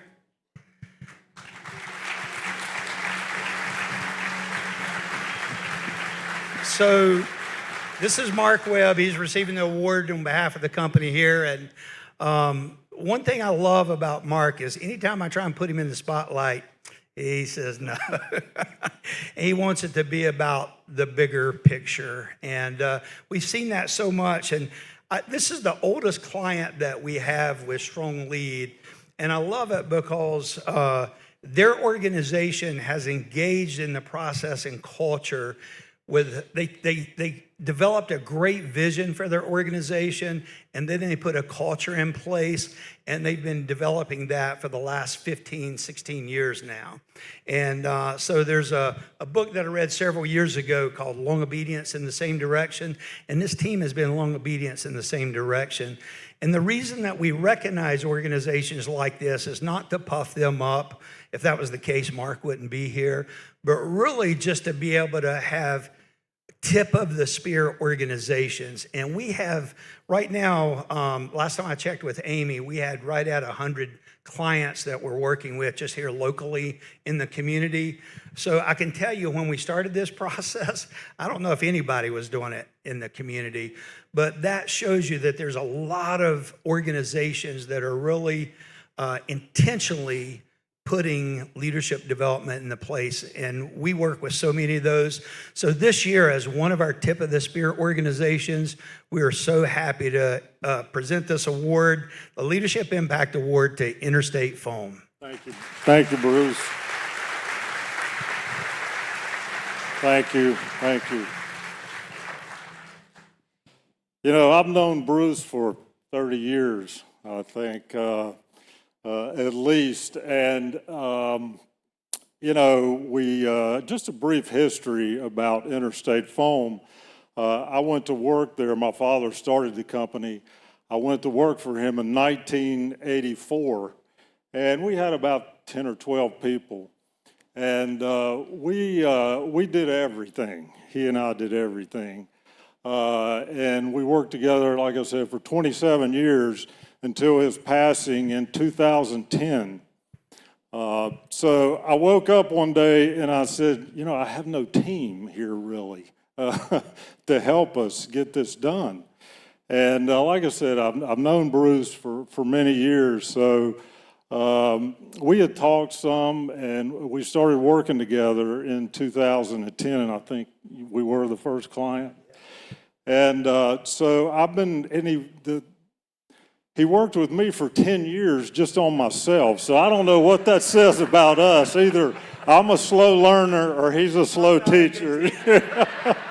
And we're still doing it. So it's been 15 years, and we're still utilizing Bruce and Catawba Valley Leadership Foundation and Strong Lead to help build our organization. And I can say utilizing them has been the greatest thing for us. We've been able to build a team, and just the things we're learning today, I know these guys are writing a lot of it down, has just been helpful to me. Again, I'm still a student, so still learning from this. So, you know, just on behalf of all the associates at IFS, we certainly appreciate your dedication, the commitment you've given to this community, and it's making an impact long term. Thank you.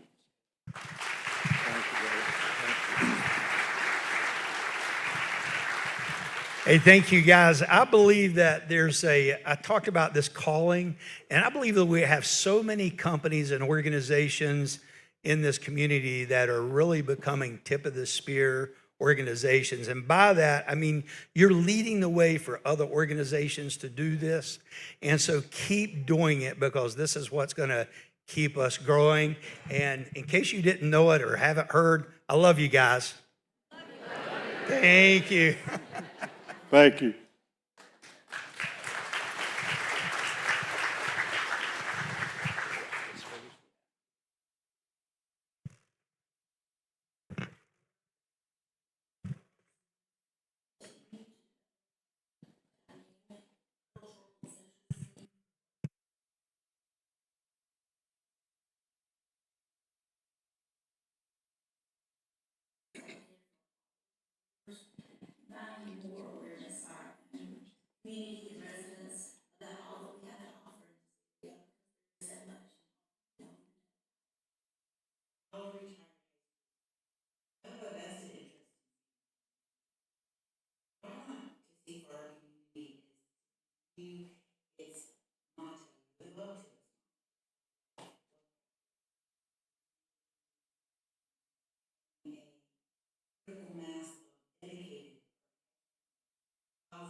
Alrighty, we're back. So, did everybody enjoy the last? We know where I'm going with this, right? We know where I'm going. Everybody have their notebooks out. Everybody wrote down what they need to write down. So I'm gonna let y'all go ahead and start spitballing. I mean, we're gonna jump right into it. They told me I needed to talk faster, so I'm just kidding. Anyway, so what we heard from Vicki Murray just a few minutes ago. So what did Vicki say that you guys had that resonated with you? Unity. Linked arms. I like that. Lead with confidence. So Vicki really talked about uncommon unity and building a team and empowering others. And I'll say that. So I've been the only profession I've ever had is a real estate agent. It's the only thing I've ever done. I got my real estate license at 18, and whenever I first started out, my mother was a great mentor of mine, but we didn't really operate as a team. It wasn't until 2018 that we decided to branch out on our own and start our own company. And I'll tell you that it's not the efforts of us or me or her. It's our team. It's the people that are around us. It's the people that we empower to do their jobs and make the most of their lives that really makes our organization grow and prosper. Who here is part of an amazing team? I mean, I already see it. I mean, I see it around the room. I see some companies in here. I see leadership. Just all the way around the board, I see some amazing teams. I won't pick on anybody, but I mean, there's some great examples of leadership and team building and just fostering those teams and empowering others, and just creating exceptional leaders within our community. And that's one of the things I want to kind of press on with our next speaker. Is his name's Alan Williams, and I have a resume here and a bio for Alan, and I didn't read it. And I'll tell you why, because there's some people that they don't need a resume in order to, be impactful. They don't need to, they don't need to have a bio. They don't need to have a resume. And I'll tell you the resume that really matters to me for Alan is that Alan is very steadfast in his faith. He's a phenomenal husband, and he's a phenomenal father, and he's a great business executive leader as well. Being the VP of Sales and Division Manager for Southern Dock and Products, Alan has really helped to foster the team environment within that organization. So I want you guys to give it up for Alan. Good morning. Garrett, thank you for that introduction. I appreciate that. Man, I love being in the room with people like you. People like you that want to get better, and we do get better when we collaborate and get in the same room. And this is special. This may or may not be happening everywhere, but you took time out of your day to come here and be a part of this so that you can get better and we all get better when we get in the same room. How many of you here would say that the pace of life is perfect for you right now? Perfect. Like just the amount of energy I have, the responsibilities I have, they're in just really good harmony, and it's just great. I'm in a good spot. How many of you would say that you're on one end of the spectrum or the other? The pace of life is just unbelievable. It's incredible. You can't keep up. There's always something. We use words like that. Man, it's always something. Something's always going wrong. Got to deal with it. And then some of us may find ourselves at the other end of that spectrum and like, man, I can't get any momentum. I can't get going. I can't get this business off the ground. I can't get this idea launched. I just can't seem to get things going. And life is often on a spectrum like that, isn't it? And the reason I wanted to talk about pace today is because the pace of our life is going to be significantly important when we seek to unify, when we seek to reach across and link arms and do those things that we've talked about today. If the pace of life is just something we're always reacting to, it's going to be very hard to be intentional about developing that unity. This is probably the male mind in me, but I think about it almost like taking a drive. We actually got to celebrate my birthday earlier this week, and we went to Bistro Roca in Blowing Rock. Don't know if you've been there or not, but that's like my restaurant the last couple months. I love it. Ambiance is great. It's not a shameless plug, but anyway, we're driving up 321. I want to paint this picture. The windows are down. It's a little chilly, so the heat's on. We've got Brown-Eyed Girl playing on the radio because my daughter insists. She's got the biggest, beautiful brown eyes. She insists on that being played. Oddly enough, she wants to hear Where the Wild Things Are by Luke Combs after that, so I'm doing something right. So we're going up 321, and man, we're just cruising. And, my daughters are braiding each other's hair in the back seat. It's just perfect. They're not actually doing that, but you get my point. It's ideal, all right? This pace is perfect. The other end of that spectrum, and maybe you've been here too, I know I have been, is I'm headed down 321. Not all my analogies will have 321 in it, I promise. But I'm headed down 321 to get to Charlotte Douglas, and I woke up an hour late. And I get to about the Lincolnton exit, and I realize I'm missing my power cord from my laptop, and I got a presentation that I got to do.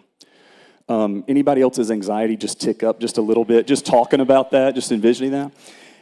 And then the other end of that spectrum is like, I can't get going. I'm on the south side of Charlotte on Independence Boulevard. Week of July 4th, Friday at 5 o'clock. Now, for those of you who've only experienced the 74 bypass, you don't know what I'm talking about. But Independence Boulevard, headed to Myrtle Beach, South Charlotte, was just brutal. And if you've been, it's the stoplight. And I want to go. I'm ready. I've got the energy. I'm ready to go, but I just can't get the momentum. I just can't get going. And that's why I want to talk about pace. It's so critical, so important about the pace of life that it matches the goals that we have. And so if we'll go to the next slide, and if you don't mind to have that slide match what's back here, that would be really helpful for me. So we're actually going to use the word pace to learn about pace. And it's important to note that the first two letters of the word pace are going to be more about the internal pace and the choices that we can make about our pace. And then the last two letters, the C and the E, are going to be more about how that external, or how that pace plays out externally. The reality is that we have a pace that we operate best at. It's kind of that sweet spot I was talking about earlier. But there's also an external pace that we have to have a relationship with. The demands, the expectations, all those things that are sort of imposed on us. And we can't act like that doesn't exist, right? We can't be a hermit over here and pretend, if we want to have impact, we can't pretend that that doesn't exist. On the other hand, we really can't be swayed by every single demand and expectation that's put on us. So it's critical that we understand how the pace of our lives is going to determine ultimately the success that we can have. And so the first 2 points for the letter P is that our pace must be governed by our principles. By our principles. And that sounds obvious, but I want to unpack that a little bit. We would all say that principles, absolutely, we should be governed by good principles. But how many of us allow good principles to sort of make us feel on our heels and react constantly? I'll give you an example. You may have a principle for your family that says, I want to give my kid every opportunity that I can. I want them to develop a sense of work ethic. I want them to have a sense of adventure. I want them to be involved, be social. And that may have you running out to every extracurricular activity, every AP course, every ballet recital, volleyball, soccer, cheer, you fill in the blank. Am I hitting anybody this morning with what that pace feels like? I thought so. The other principle that you might have is, man, family time's important. Family time is so critical. We're going to have dinner together 4 nights a week. We're going to be passing the potatoes. I'm going to be refilling drinks. I'm going to be looking at my kids, asking them how their day was, right? We're going to do this. Well, it's going to be really tough for those two very good principles to coexist. You're going to have a really hard time having dinner 4 nights a week when you've got all these extracurriculars. And I want to offer you the freedom to say, I may need to prioritize my principles. I may need to say, I can't do it all. Because we all feel on our heels whenever we're in that situation, right? We've got 25 principles that are important, and we're trying to hit them all perfectly all the time. There is grace in choosing principles that you may have to elevate for a season and then come back later and say, hey, maybe this is the pace and the principles that I'm going to elevate. The next point for our letter P is preparation. The size of your goal, your dream, your vision, all of that is in direct proportionate to your willingness to prepare for it. Your willingness to prepare. This shows up a lot. I get a chance to train new sales guys in my company. It's hard to believe. I've been doing this for almost 19 years. I think it's 19 years this year. And so I get a chance to mentor and be around a lot of new sales guys. And sometimes you get these young sales guys that think they know what sales is about, and they don't. They come in and they say, oh, hey, it's lunches with customers, and it's I get to play golf a couple times a week, right? Relationships, that's what I'm working on right now. It's like, you need to be working on orders. That's what you need to be working on. But one of my favorite questions for guys that are new is like, what you doing Friday afternoon at 3 o'clock? What are you doing?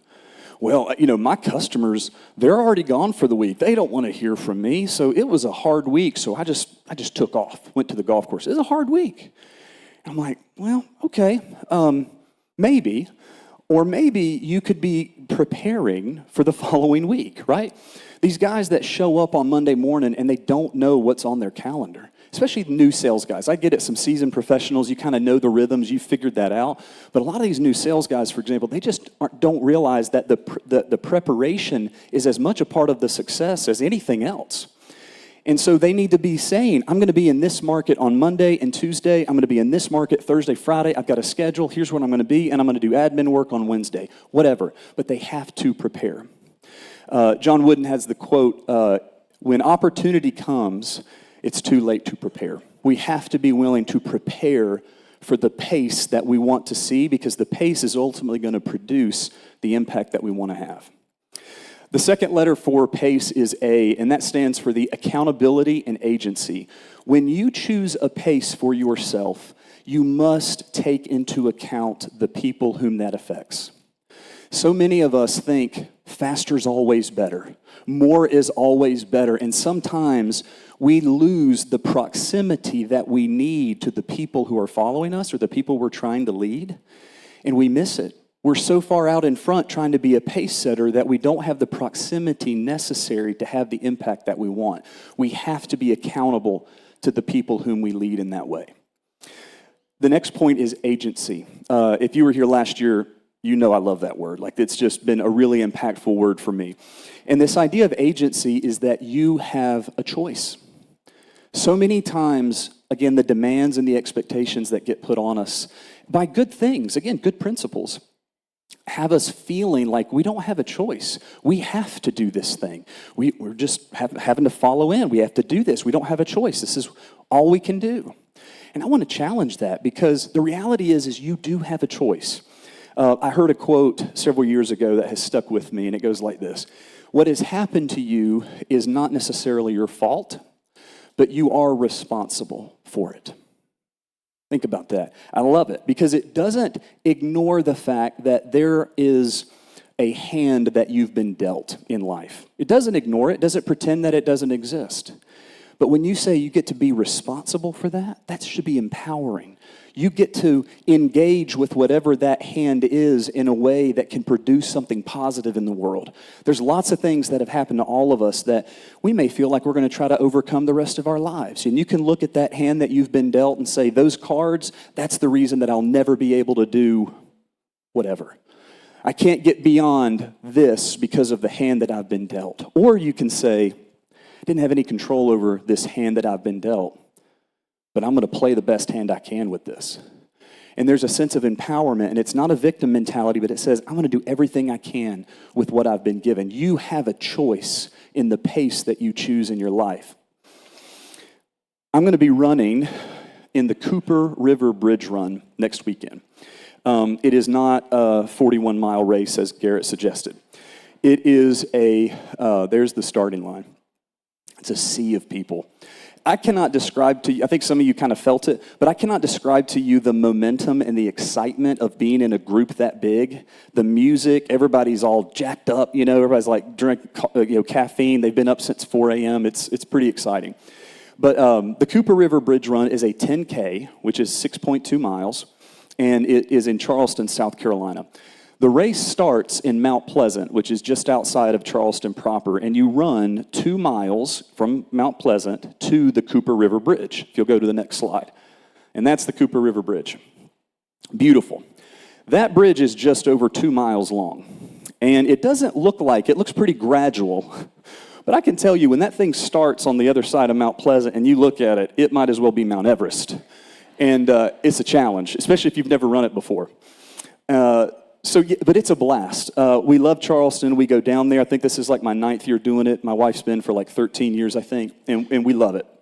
And we're going with some dear friends of ours this year as well. But this race has a couple different types of people. There's different groups, okay? And I want to talk about those just a little bit. Describe the first one. This group has 2 people in it. Oh, I got to mention this. Let me go back to the slide before, please. The race is capped, the number of people, at 40,000. That's the population of Hickory or so. Now, I can tell you there's never that many there. People get sick, people have conflicts, they can't make it. But it's not unusual for there to be 32 to 35,000 people. And it's electric. I mean, it is just amazing. So say there's 35,000 people. The first group I want to describe consists of 2 people. And it's the male winner and it's the female winner. Just 2. They're always a Kenyan or an Ethiopian. And they're this big around, and they run like their feet don't touch the ground. I mean, it's incredible. They're unbelievable athletes. It's remarkable. You know, they're having their second cup of coffee. I'm at mile 1, right? It's pretty impressive. So if they're the 2 winners, and that's one group, what are the rest of us 34,998? Somebody say it. Losers. That's right. We're the losers. So why do you think we go back every year? To try. I'm not winning. I don't know if you heard or not. These people are professionals. Not going to win. The reason that I think we all go back is because the experience of the competition is worth doing just by itself. I'm not going to get on that podium. I'm not going to get the big cash payout. But it's worth being there because being with other people in that competition is actually the reward itself. Now, I'm in competition. I love competition. I'm competing against my time from last year. I'm competing against my buddy who I've been texting for 6 months saying, you ain't going to keep up with me. You know, there's competition. In the same way in this room, there's competitors. Some of you bid on the same jobs. If you're in real estate, you're competing for the same listings. You're competing for grants. You're competing for vendors and suppliers and opportunities. But the experience of the competition and you competing as hard as you can, as well as you can, the best version of yourself that you can, makes the entire experience for the Catawba Valley better. The same way that I'm not going to be winning that race, but the experience is worth the effort. And competing as hard as you can in this market, in this economy, in this Catawba Valley makes the entire experience better for everybody. This is this idea of the Leadership United concept, the theme of our conference. You may be competitors in the room, but when you compete as hard as you can and do it in the right ways, you're actually unified in that way, and you're a part of the tide rising. You know that expression, a rising tide raises all ships. I don't know about you, I want to be a reason that the tide rises. Even if it rises for my competitor, hey man, this is good for everybody. So that's the first point for the letter C, is competition. If you'll go to the next couple slides. Competition is a good thing. The other types of groups that you see at the race, and I'll describe them as well, we'll show the community point for this and how the right pace in the right community can make a huge difference. So there are 6 guys in this one group that start the race. And they were out a little late in downtown Charleston the night before. As my friend in Miami says, they went a little hard in the paint last night, all right? Like they're struggling, and you can see it. But these guys look pretty fit. Like, you know, they're kind of bouncing around. You should be okay. And they start the race, and they run the 2 miles in Mount Pleasant, and then they reach the Cooper River Bridge. If you'll go back and show the bridge one more time. They reach the Cooper River Bridge, which might as well, again, be Mount Everest when you hit the bottom of it, and it's right there. So Billy Bob in this group says, sorry, fellas, I'm going to go over here and walk. I'm not doing this. This is crazy. And his buddies are like, I knew you'd be the first one to give up, you know. And there's nothing wrong with walking a race. But that was not Billy Bob's plan today. He actually thought he could roll out of bed and go do this, right?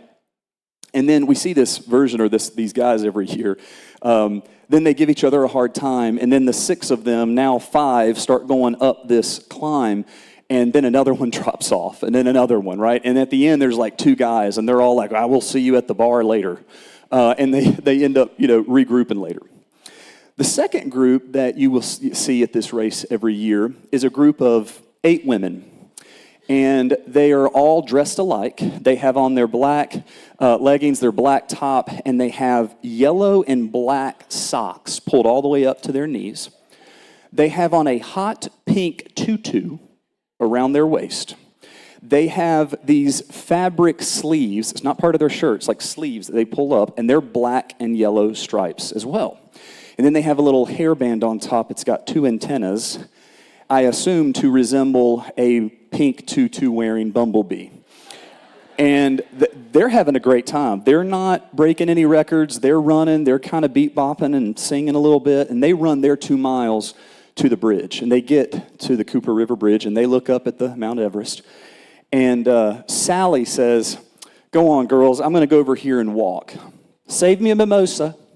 And she's like going to go over here and walk. Well, and then one other girl in the group says, "No, Sally. No, Sally, we're doing this together. You got to stay with us. This is what we train for. You have what it takes. We're doing this together." And all of a sudden, you see Sally's arms start to pump a little bit more. Her legs start pumping a little more. And again, she's not breaking any records, but she's staying in her community, and she's accomplishing something together with the people that care for her and whom she cares for. Some of us aren't in the right communities. Some of us need a better community than what we have. Someone that's going to hold us accountable. Someone that's going to call out the best in us. This group, the people in this room, if you're not in the right community, this room is a great place to start. There are lots of people in here who will be a part of your community. I encourage you to introduce yourself, make connections, network. The right community can really make all the difference. If you'll go to the next couple slides, please. The last point that I wanted to make for the letter E is empower. I've already talked a little bit about how the right community can empower other people, like Sally, for example, right? That community, that group of 8 women, there's probably 2 women in that group that are going way slower than they could, way slower. But they chose to say, it's better for us to do this together than for us to be splintered off and do our own thing. We're going to do it together. And can you imagine the strength of that community when those people choose to do it together? It's that old adage, I think I even said it last year, if you want to go fast, go by yourself. If you want to go far, go together. We want to have a community and a pace that goes far together.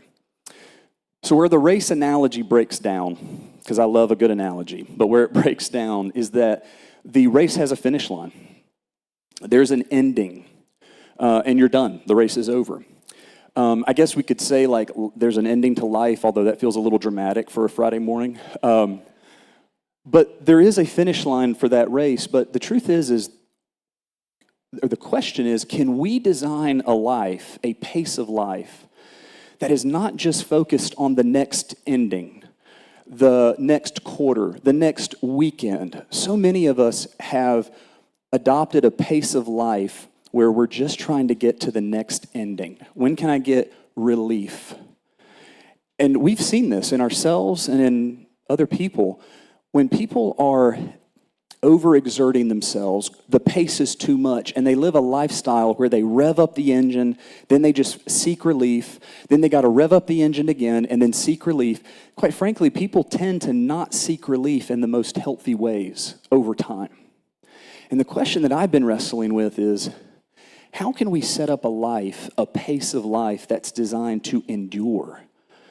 Not army crawling across the finish line, hey, we just made it, we're just grinding this out, but a life and a pace that's designed to endure, so that when you are emotionally or mentally on 321 trying to get to Charlotte Douglas and you're stressed and you're overwhelmed, how do you endure even in that environment, even in that mental state? And then the opposite end of the spectrum, when you just can't seem to get going.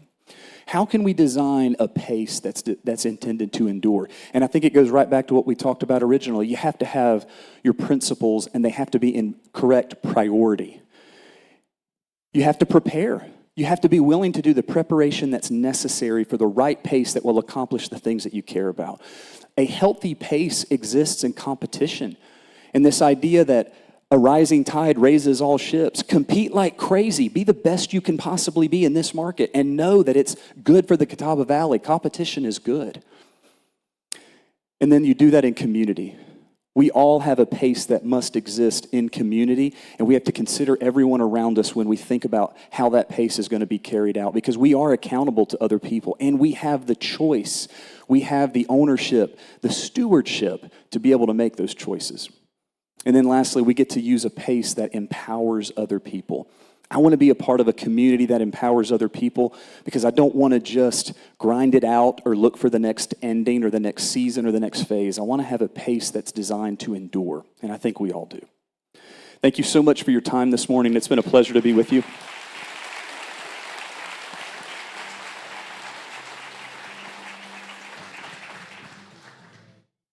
Thank you, Alan.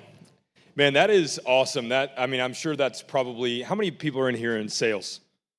Salespeople over here? My team better raise their hand really high. How many people are in management or manufacturing or any other industry? So, do we feel burnout every now and then? A little bit, like we're just kind of burning the candle at both ends? I know that probably resonates with a lot of people, just you're learning how to have that pace in life. So, can we get the word bubble? There we go. So, these are some words that have come up throughout the conference. I don't know if they've been anything that have resonated with anybody, if they've been any words that have been written down already in your notes, but these are words that we have pulled from the videos, from what the speakers have presented, that are important to the members of our community. So take a minute and just look at this. Just look at the different words, read them all, and just kind of think about how each one of those words maybe resonates with you just for a minute.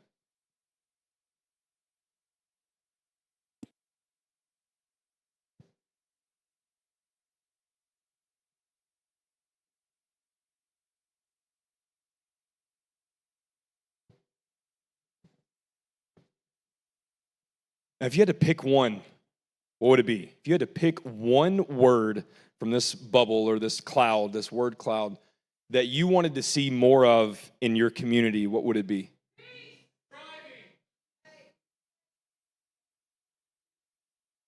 Alrighty. So I think everybody's probably there's some. Peace is the big one, but there's everybody probably resonates with a different word on this. Now, just quietly think about. I'm not saying. Not fussing the ones that yelled at me. I wanted that. So yeah. But I don't expect you to yell out an entire vision. So think about what our community would look like, and just envision what our community, what the Catawba Valley would look like if peace was just at 100%, was just absolutely maximized, or safety, or health, or infrastructure, or young people and families, if our family units were whole. Just what would our community look like?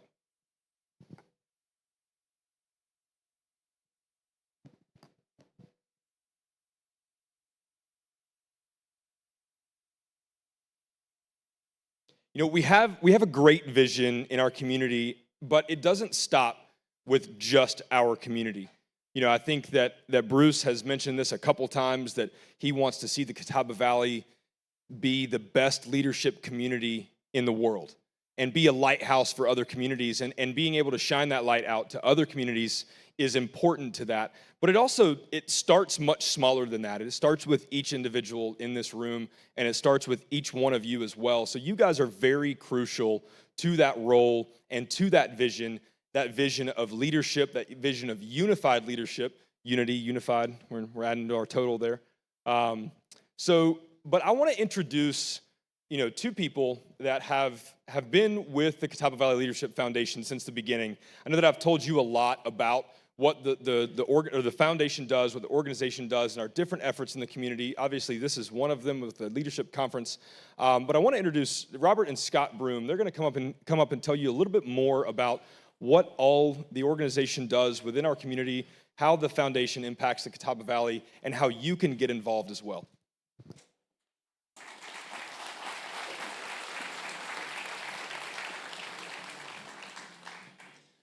All right.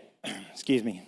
Yeah, my name is Scott Broom. I'm with Legacy Insurance Partners. Broom Insurance Agency is one of the 4 locations of Legacy Insurance Partners. My brother Robert here, we have 3 other locations in North Wilkesboro, Greensboro, and Albemarle. But what I wanted to share with you today is Robert and I grew up in Hickory. We went to Foundation Center, and they used to call me Little Broom because he's my older brother, and so we have that history there. But just a few weeks ago, we went downtown with my family. Now I'm a granddad. I have my little 4-month-old little grandson and a 1.5-year-old granddaughter, and we're downtown, and we went to the new coffee shop and bookstore down there. I think might have been opening day. And we were really having a good time. And we walked out of there, and I turned left. There's that mural of the Miracle of Hickory, the 1944 Miracle of Hickory, if you remember that. So it was a surreal moment for me, and it brought back memories of that. And I remember, if you haven't heard that story, in 1944, there was a polio epidemic, and it broke out. Charlotte and Gastonia's hospitals were full. And so our community united together. There was one case in Catawba County on June the 1st of 1944 that turned into 6 cases in that 24-hour period. There were 68 cases in the region, and it was just escalating like that. And so what our community did was we pulled together, we unified, and in 54 hours, we took a small rundown summer camp and turned it into a hospital, a fully functioning hospital. This is our heritage. This came from our community. And when we did that, from June 1st until they shut it down in December, there was 500 patients that went through that hospital, and only 12 people passed away, which at that time was a really great mortality rate. It was deemed a miracle, and like Time Magazine and other media sources talked about that, so we got a lot of publicity that way. It's funny, my watch is going off here. So anyway, from that, I'm sitting there with my family downtown thinking about that, and then, I'm sorry, I'm a little bit distracted here with my watch going off.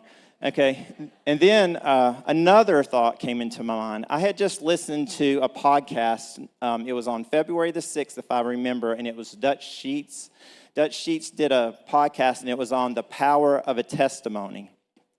So in that, there was a Jewish rabbi, Messianic Jewish rabbi, if I remember correctly, that spoke to him about the Jewish culture and the word testimony.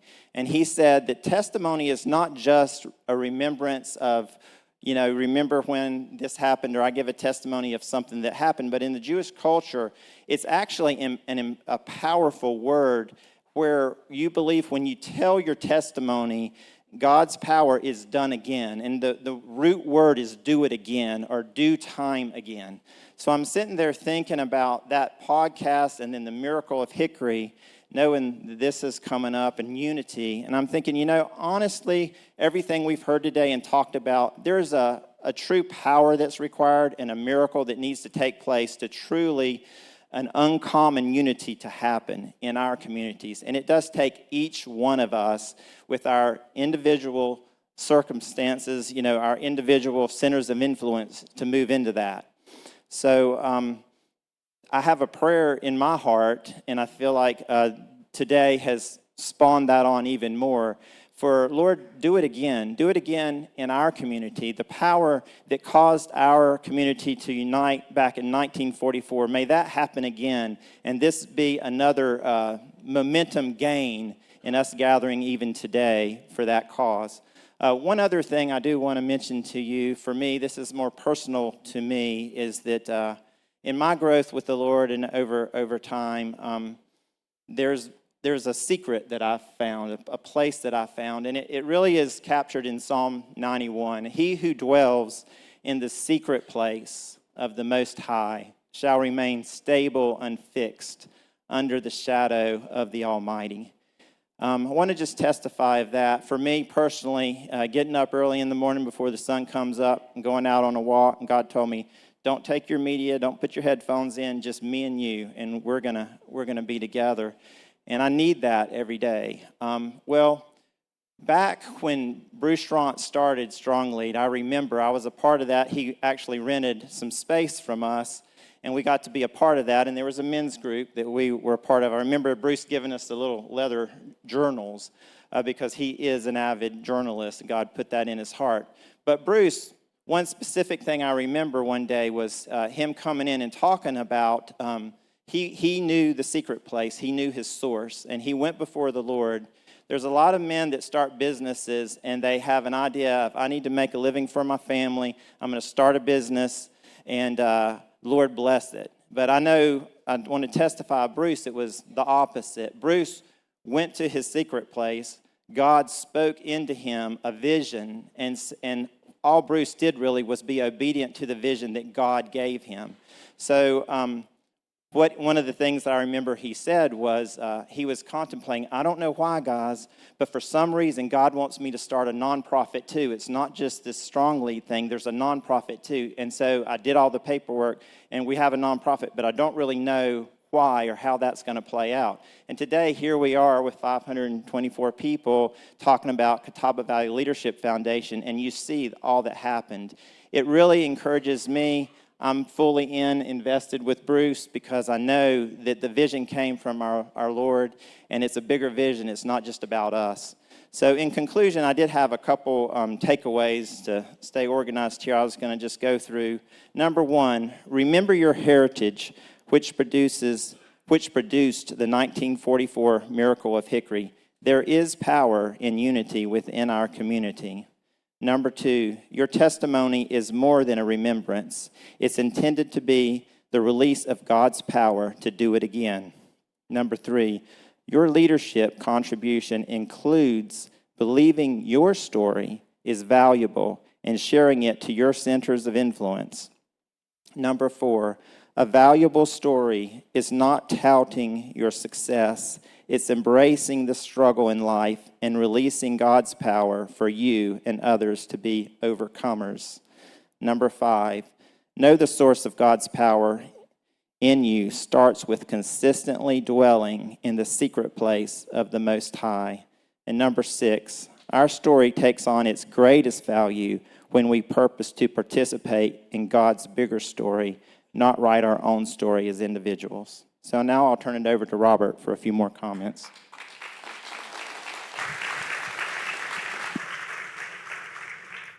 This is the thing about going last. He said it all. We didn't compare notes, but I did want to take my part in this is for an ask of where to go from here for each of us individually. Before that, I was overwhelmed as I was backstage with the connectivity that is occurring in all the places, all the people right here in this room. And what overwhelmed me was the honor that we have to be here right in this moment. I kind of wanted to just take a second. We don't really have much time right now, but 1 second and pause. And I just would like for everyone to just breathe it in and be thankful for the place God has you in, the seat you're in the place in life you're in this place of history that we're in, and the opportunity that we have in that. So I'm gonna give like 5 seconds for that.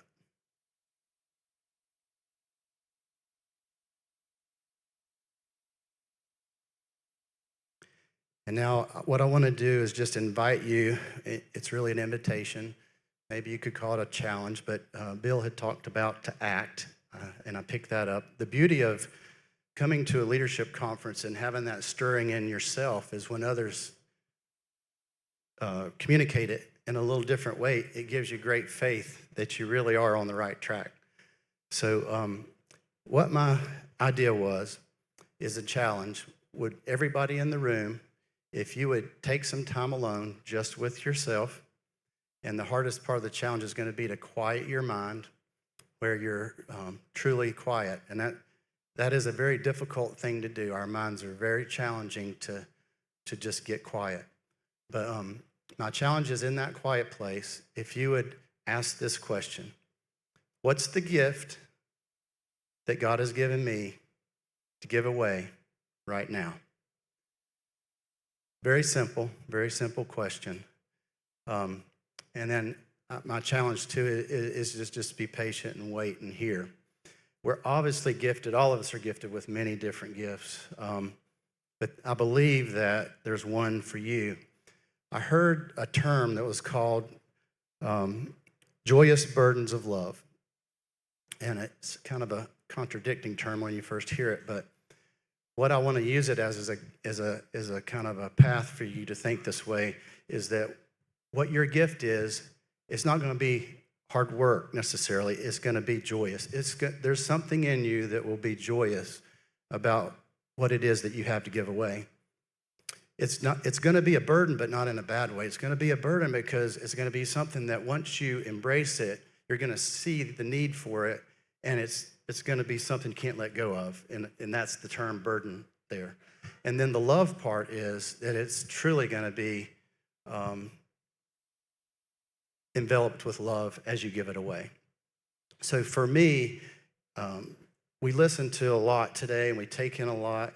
And just to simplify, what's one thing I could do to go back? That's an idea, many other ideas. But if that's something that sticks, take it. If it's not, let it roll off your back.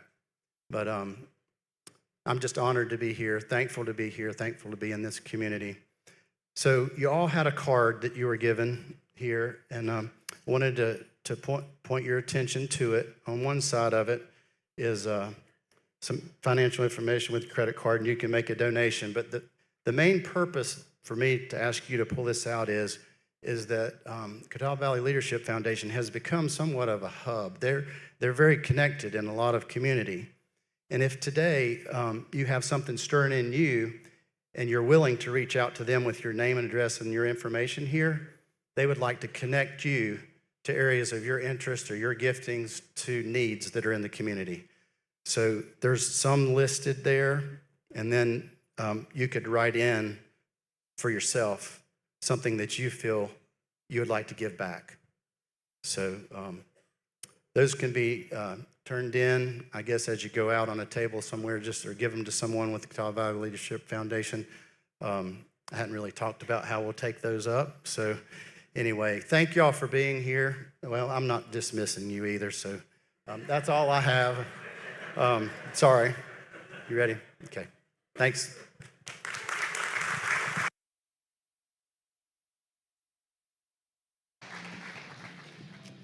Thank you, Robert and Scott. All righty. We're going to do a little exercise here. Everybody close your eyes for a second. Close your eyes. We're not going to turn out the lights or do anything crazy. But so I want you guys to picture the most important leader in your life. Who's the most important leader, the most impactful leader in your life, either right now or in the past, somebody that might be in the future? Think about that for a second. Just 10, 15 seconds, just sit there and who's the most important leader?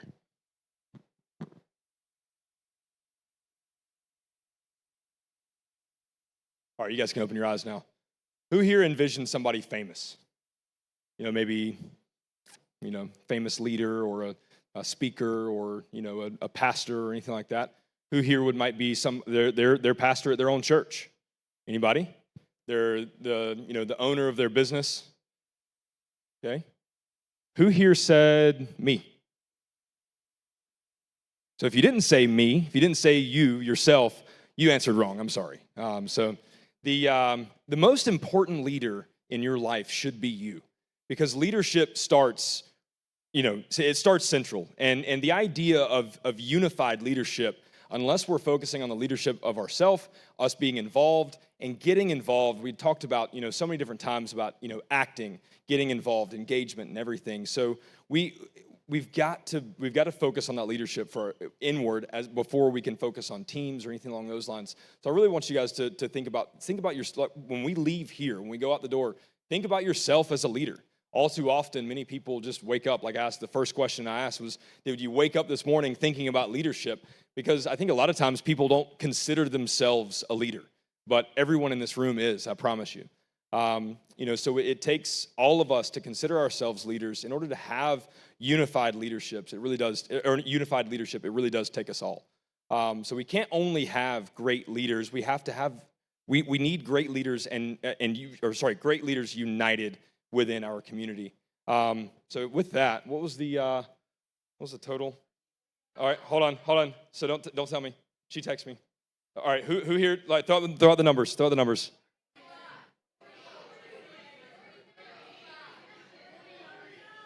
I hear 49, 50.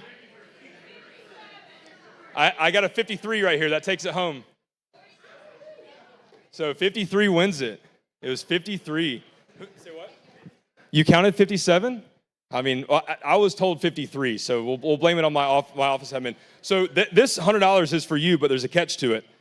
If you would like to donate it back to the foundation, then I'll match it and we'll give it to Dawn Connor. Sorry, I have a client named Dawn Cooper. So where'd Dawn go? You got to come get this. I mean, I was told that you were the head of funding. Here, will you give that to Dawn whenever she makes her way up here? Thank you so much. Way to go, guys. Yeah, way to go. So we are all wrapped up with today's conference, and I really appreciate you guys being here. Again, don't go anywhere. Don't pack up yet. I've still got a lot of talking to do. I'm just saying we're done with the other people part. So I really want to thank iChurch. Can we give iChurch a round of applause?